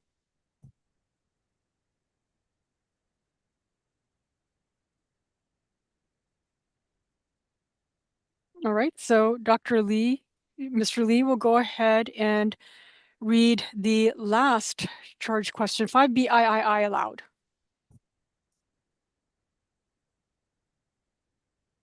This is Kaylee with EPA. Please comment on EPA's preliminary conclusion that ovarian atrophy is not appropriate for extrapolating to human risk. due to differences in species-specific metabolites and substantial uncertainty in quantifying the relevant metabolite concentrations in humans under Section 41137 of the Human Health Hazard Assessment. Does anyone from the committee have any clarifying questions or any questions about the scope of this question?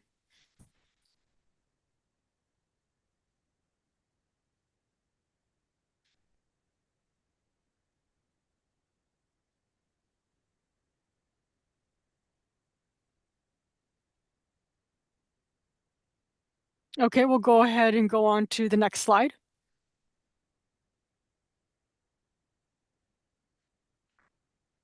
So we ask everyone to please take a moment to read the introduction to this charge question on your own.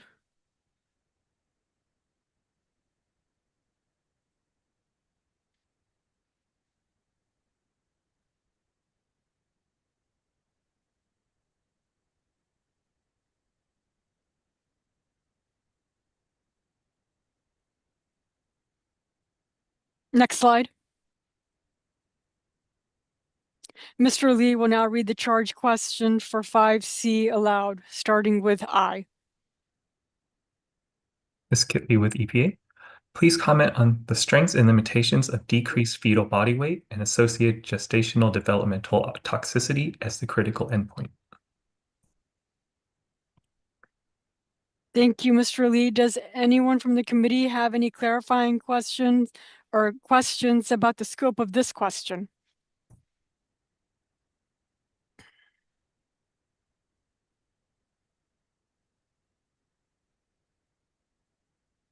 All right. I'm not seeing any hands raised or anyone saying anything. So, Mr. Lee, if you could please read the next question. Mr. Lee, you are on mute. Thank you for that, Allie. Mm-hmm. Please comment on the strengths and limitations of the approach to dichotomize the continuous fetal body weight data for benchmark dose modeling using methodology adapted from the 2002 Integrated Risk Information System Assessment. Thank you. Does anyone from the committee have any clarifying questions or questions about the scope of this question?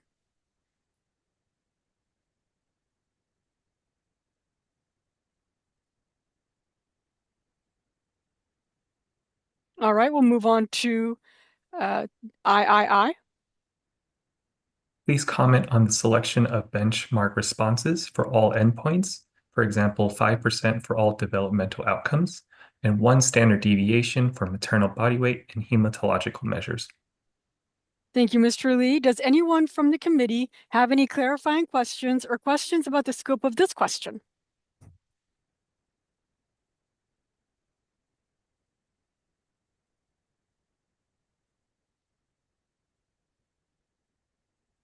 All right, well, we will now move on to the last question.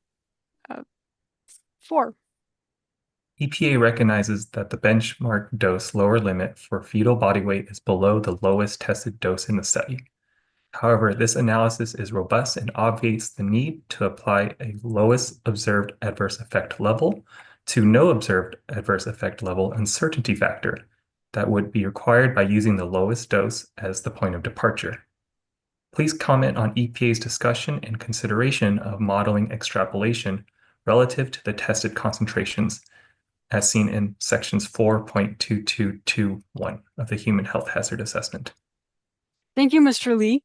Does anyone from the committee have any clarifying questions or any questions about the scope of this question?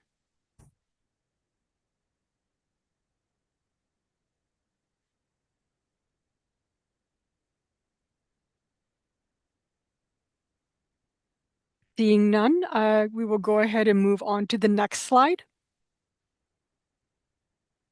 We are now at charge question 5D, still going over human health hazard. Please go ahead and take a moment to read this intro on your own.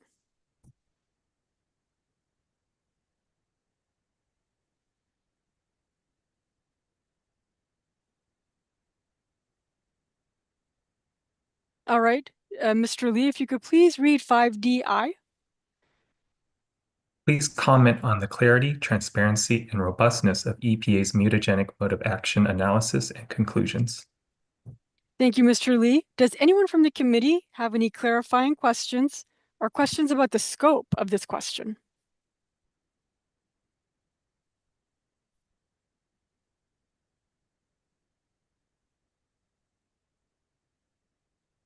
All right, next slide, please. We're now at charge question 5E under human health hazard. We ask everyone to take a moment to read the introduction to the charge on your own.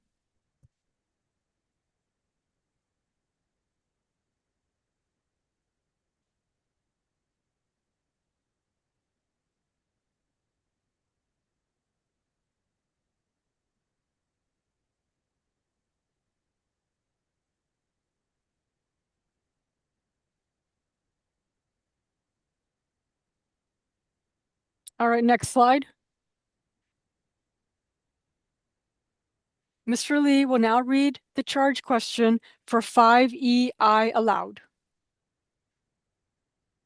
EPA's evidence integration and the weight of scientific conclusions regarding bladder cancer. Thank you, Mr. Lee. Does anyone from the committee have any clarifying questions or any questions about the scope of this question? Dr. Cobb? So I'm going to pose a question that may be to EPA, it may be to actually the rest of the SACC. I am not an expert in this area, but the exclusion seems to be related to the presence of smoking in the data sets or as a confounding factor. What evidence is there, or is there adequate evidence that that is a confounding factor? And depending on the answer we get to that, determines whether there should be a sub-question related to specifically whether smoking is a factor worthy of excluding, just of a standalone sub-question. So, but first, can EPA tell us whether smoking has specific bladder cancer effects in the known toxicities?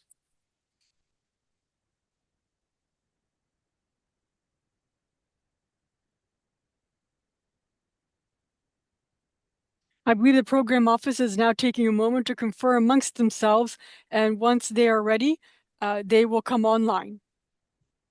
Thank you, Ellie. Yes, I was just going to say we'll take a moment to confer. Thank you, Dr. Cobb. And if anybody on the committee has information, I'm happy to hear it. I'm not an expert in this, but if that's not a reason to exclude this, it's probably worth calling it out in a separate sub-question. This is Dave Eastman. It's my understanding that cigarette smoking is clearly associated with bladder cancer in humans. So it would be a confounder and could be responsible for the association seen. Yeah, that's all I need to hear. I'm just not well versed there. So thank you. Thank you, Dr. Eastman. Did you have something related to add, Dr. Santos Burgoa, or did you have are you in line for a new question after the program office comes online to respond? No, I wanted to address George's concern. It is known that tobacco smoking and tobacco smoke is related to bladder cancer, but I think as it is in these charge questions, that can be addressed as it is. I don't think that we should have a specific sub-question. Thank you for that. Thank you for that comment. I see that Dr. Healy is now online, so I'll turn it over to her. Yes, I would just like to save this question for SACC, that we are set up to have a nice deliberation at the SACC meeting next week on whether or not smoking is a confounder. Thank you, Dr. Healy. All right, so we will now move on to the next charge question, 5EII. Please comment on the lag time for bladder cancer of 0 years, which is used in the modified life table analysis.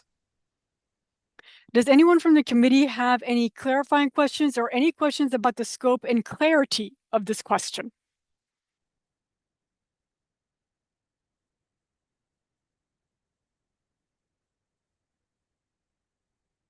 All right, we'll move on to the last question, 5E-III. Please comment on the strengths and weaknesses of excluding bladder cancer from the total cancer risk inhalation unit risk derivation. Thank you, Mr. Lee. Does anyone from the committee have any questions about the scope and clarity of this question?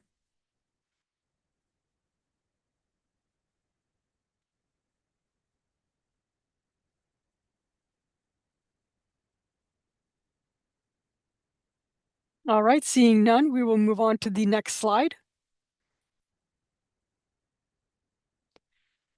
5F, please take a moment to read the introduction of the charge on your own.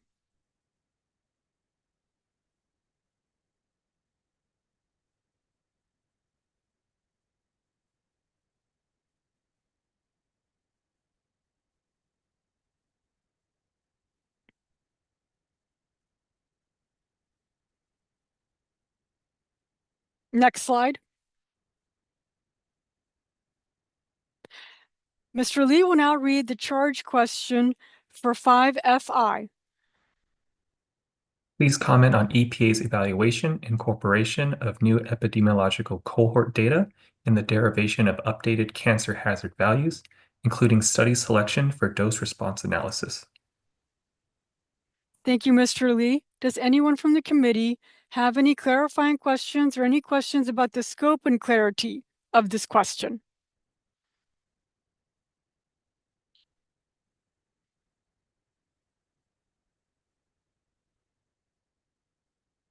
We will now move on to 5FII. Please comment on the strengths and limitations of the selected model, restricted cubic spline and Cox regression, which uses the 95th exposure percentile and the corresponding beta coefficients as described in Table 5.7 of the Human Health Hazard Assessment. Thank you, Mr. Lee. Does anyone from the committee have any questions about the scope and clarity of this question? Dr. Cobb? Yes, thank you for this question. I think it's a really good one. Something that we've run into in the past is what the definition of 95th centile, whether it's exposure or effect, means. And I would like clarity on whether this 95th exposure percentile is 95th percentile of the estimate of the mean, or if it is the 95th percentile of the data in the data distribution. And there's a big difference. And I encourage EPA to clarify that for us, but please ensure that you clarify it correctly. In our last evaluation, there was a standard error of a distribution that was reported as a standard error of the mean that was misreported as a standard 95th percentile of the distribution, and that you get vastly different estimates and vastly different amounts of conservatism by doing one or the other. So I would encourage you to simply clarify that for us. Thank you, Dr. Cobb, for your comment. We will clarify this question and revise with our DFO. Thank you. Thank you, Mr. Lee. We'll go ahead and now move on to the next charge question, 5FIII, that Mr. Lee will now read aloud. Please comment on the strengths and limitations of the life table analysis, including variables and values. For example, the life table age span from 16 to 85 years, incidence, the lag time of 0, and other factors and values. Thank you. Thank you, Mr. Lee. Does anyone from the committee have any questions about the scope and clarity of this question?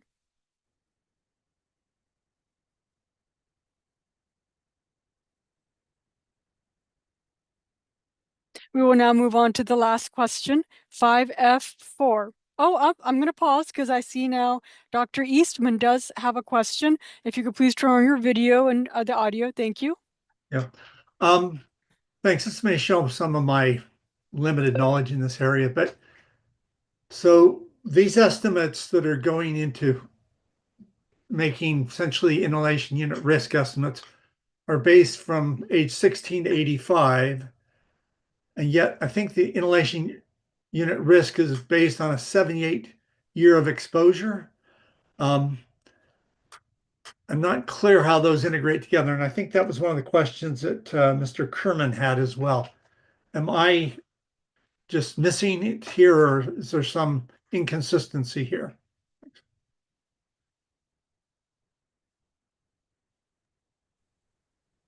Hi, this is Kit Lee with EPA. Thank you, Dr. Eastman, for that question. Please give us a minute to confer about that.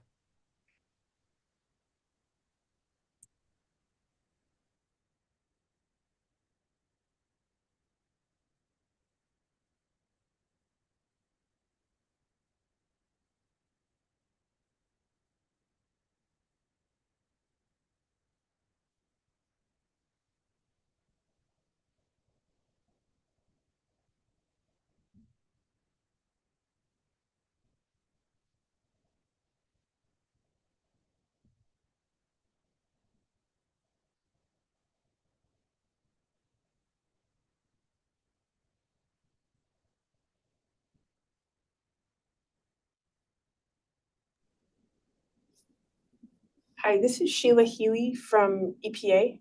Am I visible? No, we can see you. Okay. So there's nothing, we don't know if there's much to clarify in the question, but just to explain, the 16 to 85 years comes from the US population data to set the life table. But what we're using for the cohort data, but it's not the cohort data, but we use that IUR slope and then we put it to our we use the beta coefficient of that slope and we apply it to our occupational time, which is 78 years to adults, so 16 to 78 years. Is that so? It's two different data sets. I would like also to introduce Ann Wong to help back me up.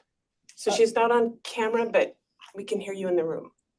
Yes, for the life table analysis, the age is 16 to 85 years. And in the life table, we use a different data set from the 78 risk assessment. So there are two separate data sets, and there's so for the age 16 to 85, that's to calculate the IUR. And afterwards, we use the IUR to calculate risk. And there are two separate calculations and use different data sets. Okay, thank you.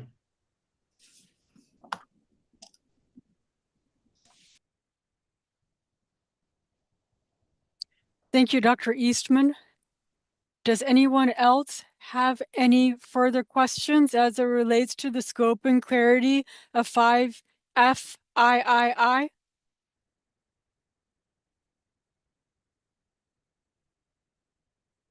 Okay, we will move on to number 4. Mr. Lee will read number 4 aloud. Please comment on the methodology for EPA's derivation of two distinct cancer unit risks. A, the general population inhalation unit risk incorporating age-dependent adjustment factors, and B, the chronic occupational unit risk based on the same life table, but without the age-dependent adjustment factors. Thank you, Mr. Lee. Does anyone from the committee have any questions about the scope and clarity of this question?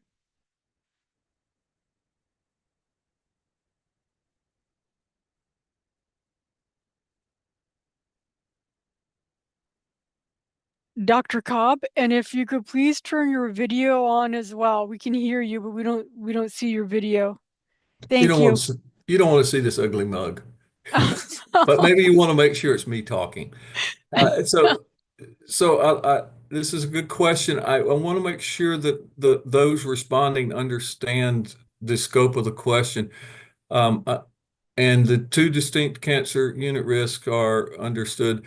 Is the question whether or not the occupational risk, those experiencing occupational risk should not have an age-dependent factor included at some point? Or is it simply, are these two risk factors appropriately calculated? So is it appropriate the way these have been calculated? Or are you asking, is it appropriate that the occupational folks not have any general population risks added to their exposure assessment?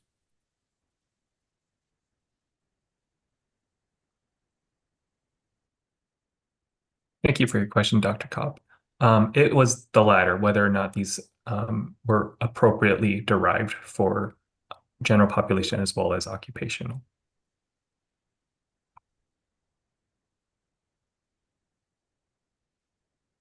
Okay. All right, thank you, everyone. So we will now move on to the next slide.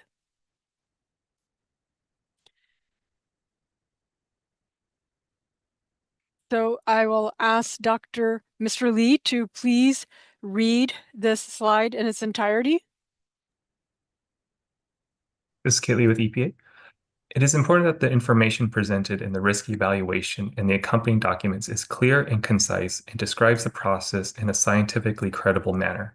The EPA's Risk Characterization Handbook cites transparency and clarity as two critical risk characterization principles. To this end, EPA is utilizing technical support documents to present information in a manner most appropriate for each component of the risk evaluation. Thank you. Next slide. Mr. Lee, please read letter I. Please comment on the overall content, organization, and presentation of the technical support documents with the draft physical chemistry and fate assessment, the draft environmental media concentrations, draft general population exposures, draft environmental release and occupational exposure assessment, and the draft human health hazard assessment. Thank you, Mr. Lee. Does anyone from the committee have any questions about the scope and clarity of this charge question?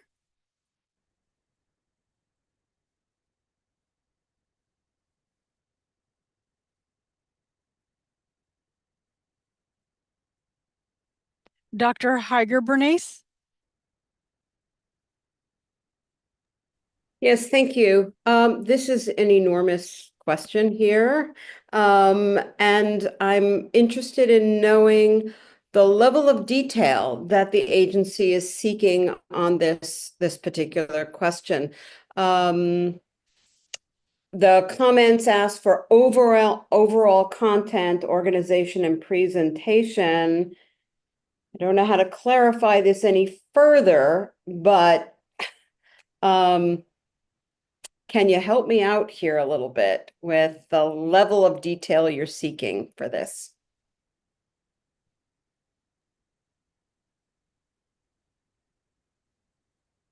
Or not? Yeah, because this is more of a scope question. Yeah, because this is very, yeah, I do agree. This is a very big question. So I'll ask the program office if they have a response or if they're ready to, or would they like to confer amongst themselves and get back with me later on this. Hi, this is Kaylee with EPA. Thank you, Dr. Heider-Bernays, for your question. Yes, it is a very large question asking for the overall content, organization. He's frozen. Oh, you were frozen. Can you please repeat your answer? Oh, sure. Yes, we do recognize that it's a very open-ended question, and that was primarily the purpose. We want to get as much feedback as possible, and we appreciate any feedback we have in relation to this charge questions for the documents we've put on the docket. All right, thank you, Mr. Lee. Are there any follow-up questions that you have to that, Dr. Heiger-Bernays? No, thank you. Okay. All right, thank you. Dr. Cobb? So I'll just say that one, I appreciate the question, but two, I really appreciate those of you that are taking this on because it can be a monumental task. In the past, when we were first starting these reviews under the new TSCA, this was a standard question about the overall documents just to make sure that the flow was right. And I think that if people are reading these to say, does it make sense the way the information is presented? Do the tables and figures accurately describe or help readers understand what's in the documents? Are the links back to different places actually what they should be? Those are the kinds of things I think are really helpful for EPA. But I probably shouldn't speak for them, but I think some of the flow and content questions and interworkings of the documents are important concepts for these review groups. Thank you, Dr. Cobb. I see that Dr. Fenner-Crisp has a question. No, I actually have a suggestion on how we might address this question and answer. Yes, there's a lead person to write it and some named assistants, but during the course of answering all of the other questions, other people will be focusing on one or more of these documents in doing that.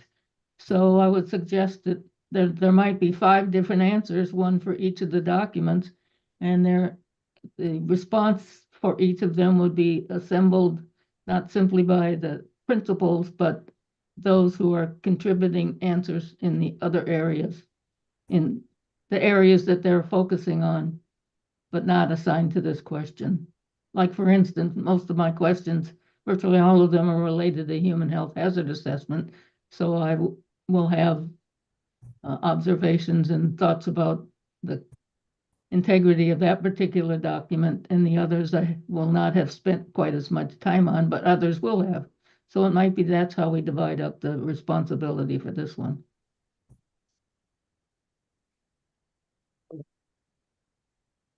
I guess, Dr. Cobb, do you have any response to that, or do you think that's a good idea? And I guess I'll open up to the committee. I mean, is that a good suggestion? So that is a great suggestion, and I gave that the thumbs up on my little icons.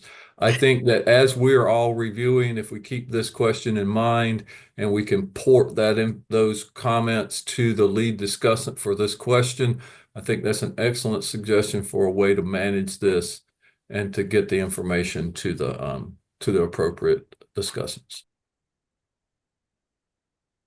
Thank you, Dr. Cobb. Thank you, Dr. Fenner-Crisp. Dr. D'Annunzio?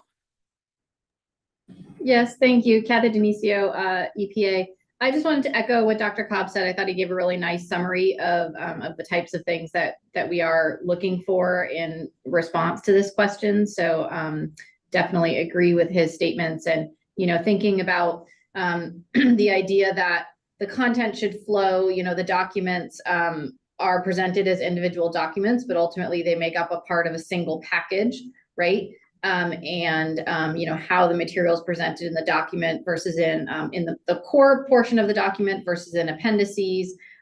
Those type of overarching questions would be helpful to address. Certainly, you could dive into an incredible amount of detail, which would be a very large task to respond to, but kind of thinking bigger picture about the types of things that Dr. Cobb mentioned and what I just described would be helpful. Thanks. Thank you, Dr. D'Annunzio.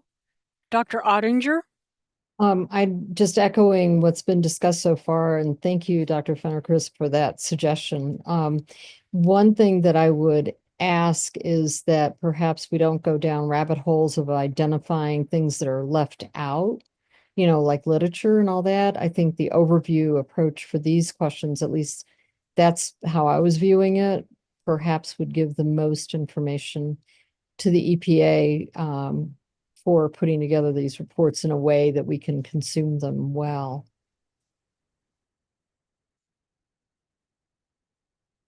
Thank you, Dr. Ottinger.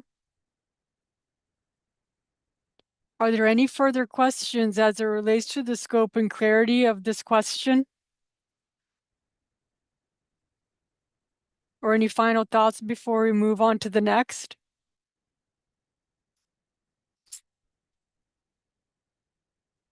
All right, we will now move on to 6II. Mr. Lee will now read the charge question 6II. Please provide suggestions for improving the clarity of the information presented and the technical information's usefulness for intended users and for the public. Thank you, Mr. Lee. Does anyone from the committee have any questions about the scope and clarity of this question? Dr. Fox? Hi, yes, Mary Fox. So I would like to ask the agency colleagues, the public, I think in my mind is clear who that is. Can I ask our colleagues to clarify who the other intended users are, plural?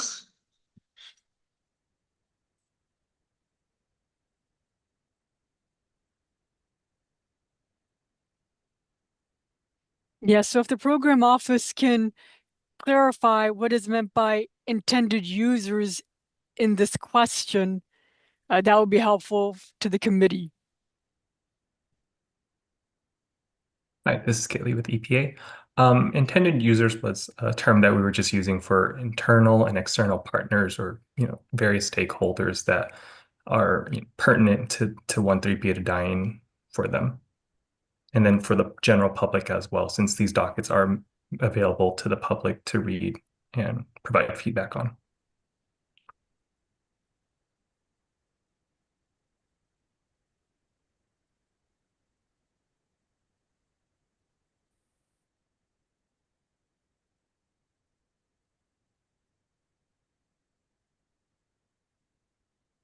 Okay, are there any follow-up questions? I was just thinking about how to do that in my mind. It's like, sorry, I got lost in that question.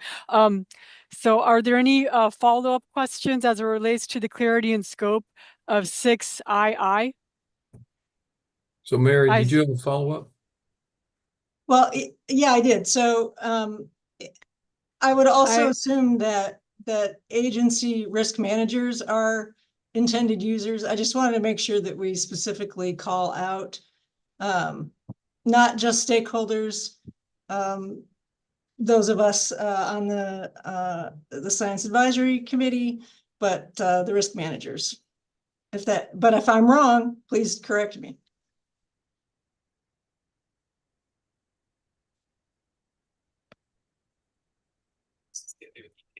Yes, risk management is part of the intended users because that's part of our internal partners or within interagency and intra-agency. Thank you for your question. So this is George Cobb. I would just say I think this could benefit from some clarification and perhaps something that just said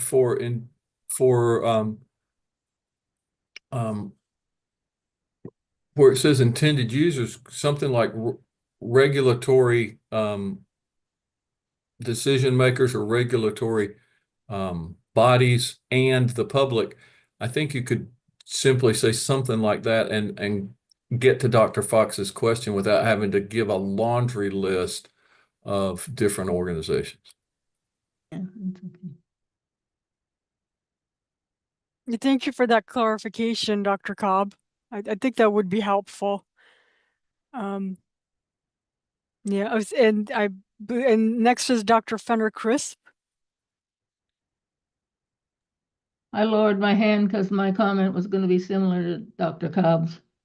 Okay, all right. Thank you. All right. And I believe that may be the end of this slide set. Let's check to make sure there's no other slides. Next slide, or is this the last one? Okay, all right. So we're now at towards the end of our meeting wrap up. And I'm just wondering if there's I just would like to thank all of the commenters, all of the peer reviewers, and everyone who has been listening in today. Just a last call for any questions today. I see a few hands up. Dr. Donocio? Yeah, I just really wanted to echo my thanks to the SAC members for their time today. There were some really good questions and certainly some clarifying edits we will make to the charge questions. We will turn that around as quickly as possible, since we know that the meeting is next week. And we are heard a lot of comments also that are going to lead to, I think, some exciting discussion next week during the meeting. So we're really looking forward to that. Thank you in advance for the time you're taking for that meeting next week. Yes, and along those lines, Dr. D'Annunzio, will we get a summary of all of the possible charge changes in the charge questions or clarity to the charge questions right after the meeting today? Or are we, or like a summary of the meeting notes? We will provide a revised set of charge questions that will be provided to the SAC members and I believe posted to the docket. So we'll turn that around quickly and work with Ali to make sure that that gets out to the SAC with the revisions that are needed. Okay, thank you, Dr. D'Annunzio. The next person is Dr. Meyer.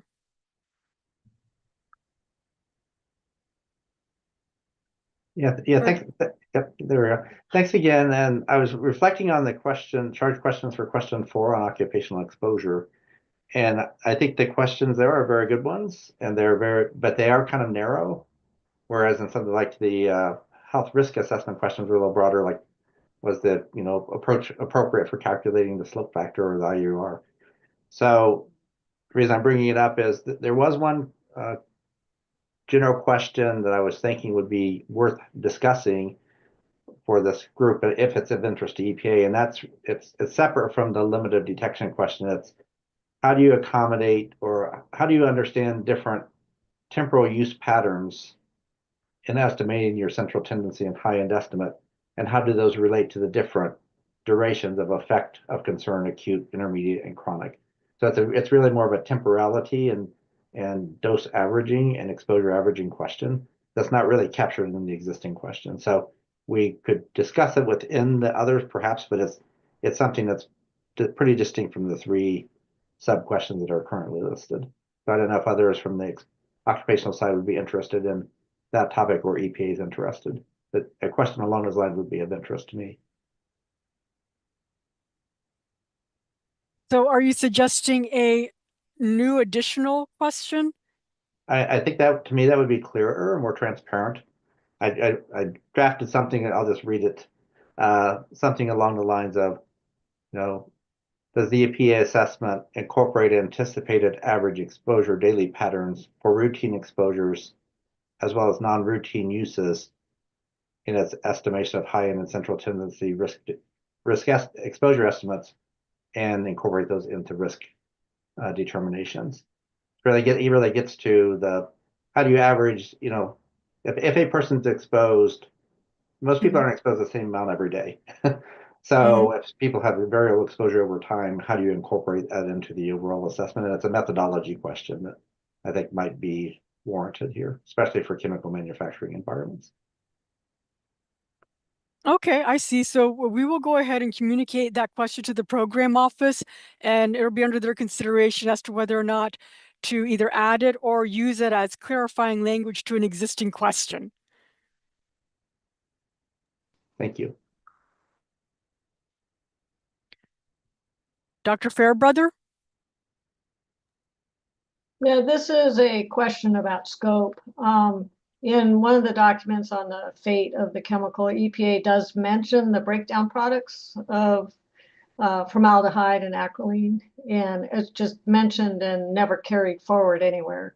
So I was wondering if that is, specifically out of bounds of this particular risk assessment.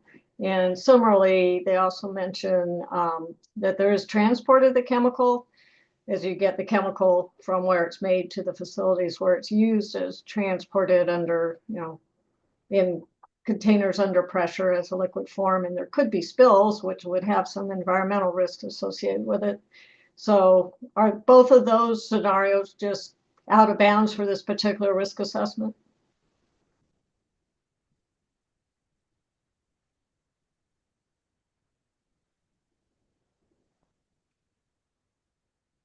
So, Ann, this is George Cobb. I don't know what EPA is conferring about this now. I'll say that I don't think either of those is out of bounds.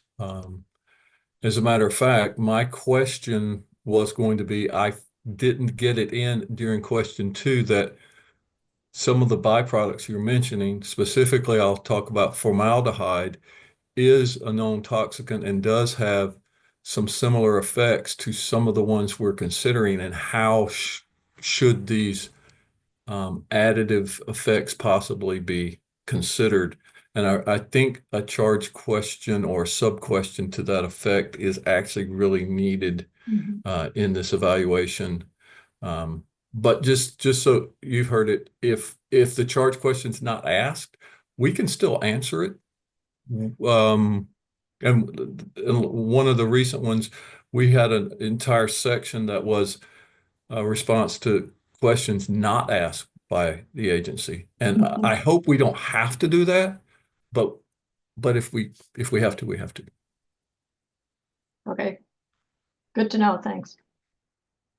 And does the program, oh, I see Dr. Eisenreich is online, so she has a response. Go ahead. Hi, this is Karen Eisenreich with EPA.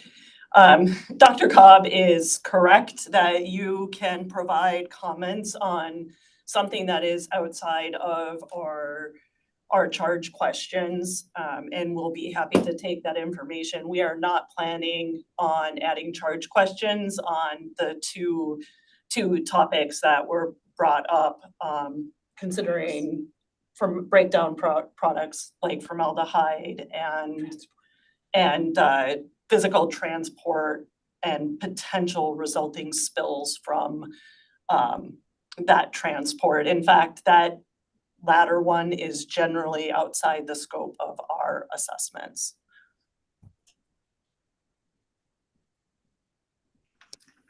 Thank you, Dr. Eisenreich. Are there any other follow-up questions before I move on to the next person?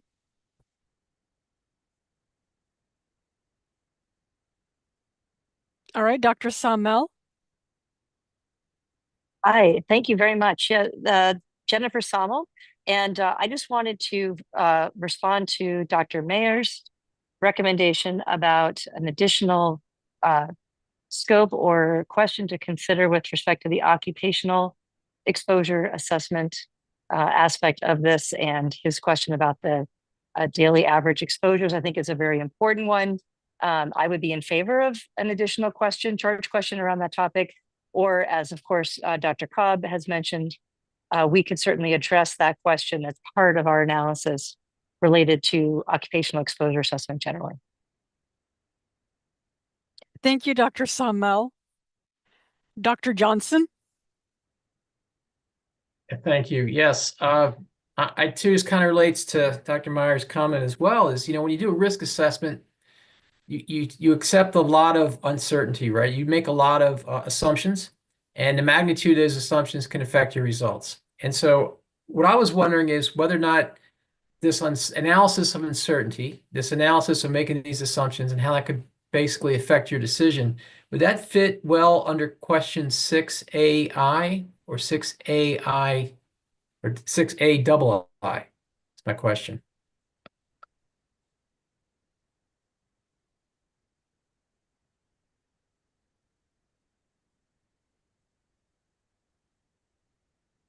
We're giving the program office a couple of moments to confer amongst themselves before they come online and respond.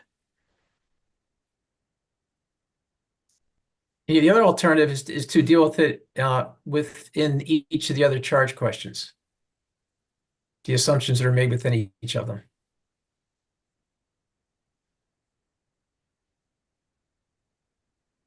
Hi, this is Kit Lee with EPA. Yes, thank you, Dr. Johnson, for your question. It does, question 6 does cover uncertainty within its overall arching question of its organization and content and how the information is written and delivered. Okay, that's what I'll shoot for. Thank you. Thank you, Dr. Johnson. Thank you, Mr. Lee. Are there any further questions or comments?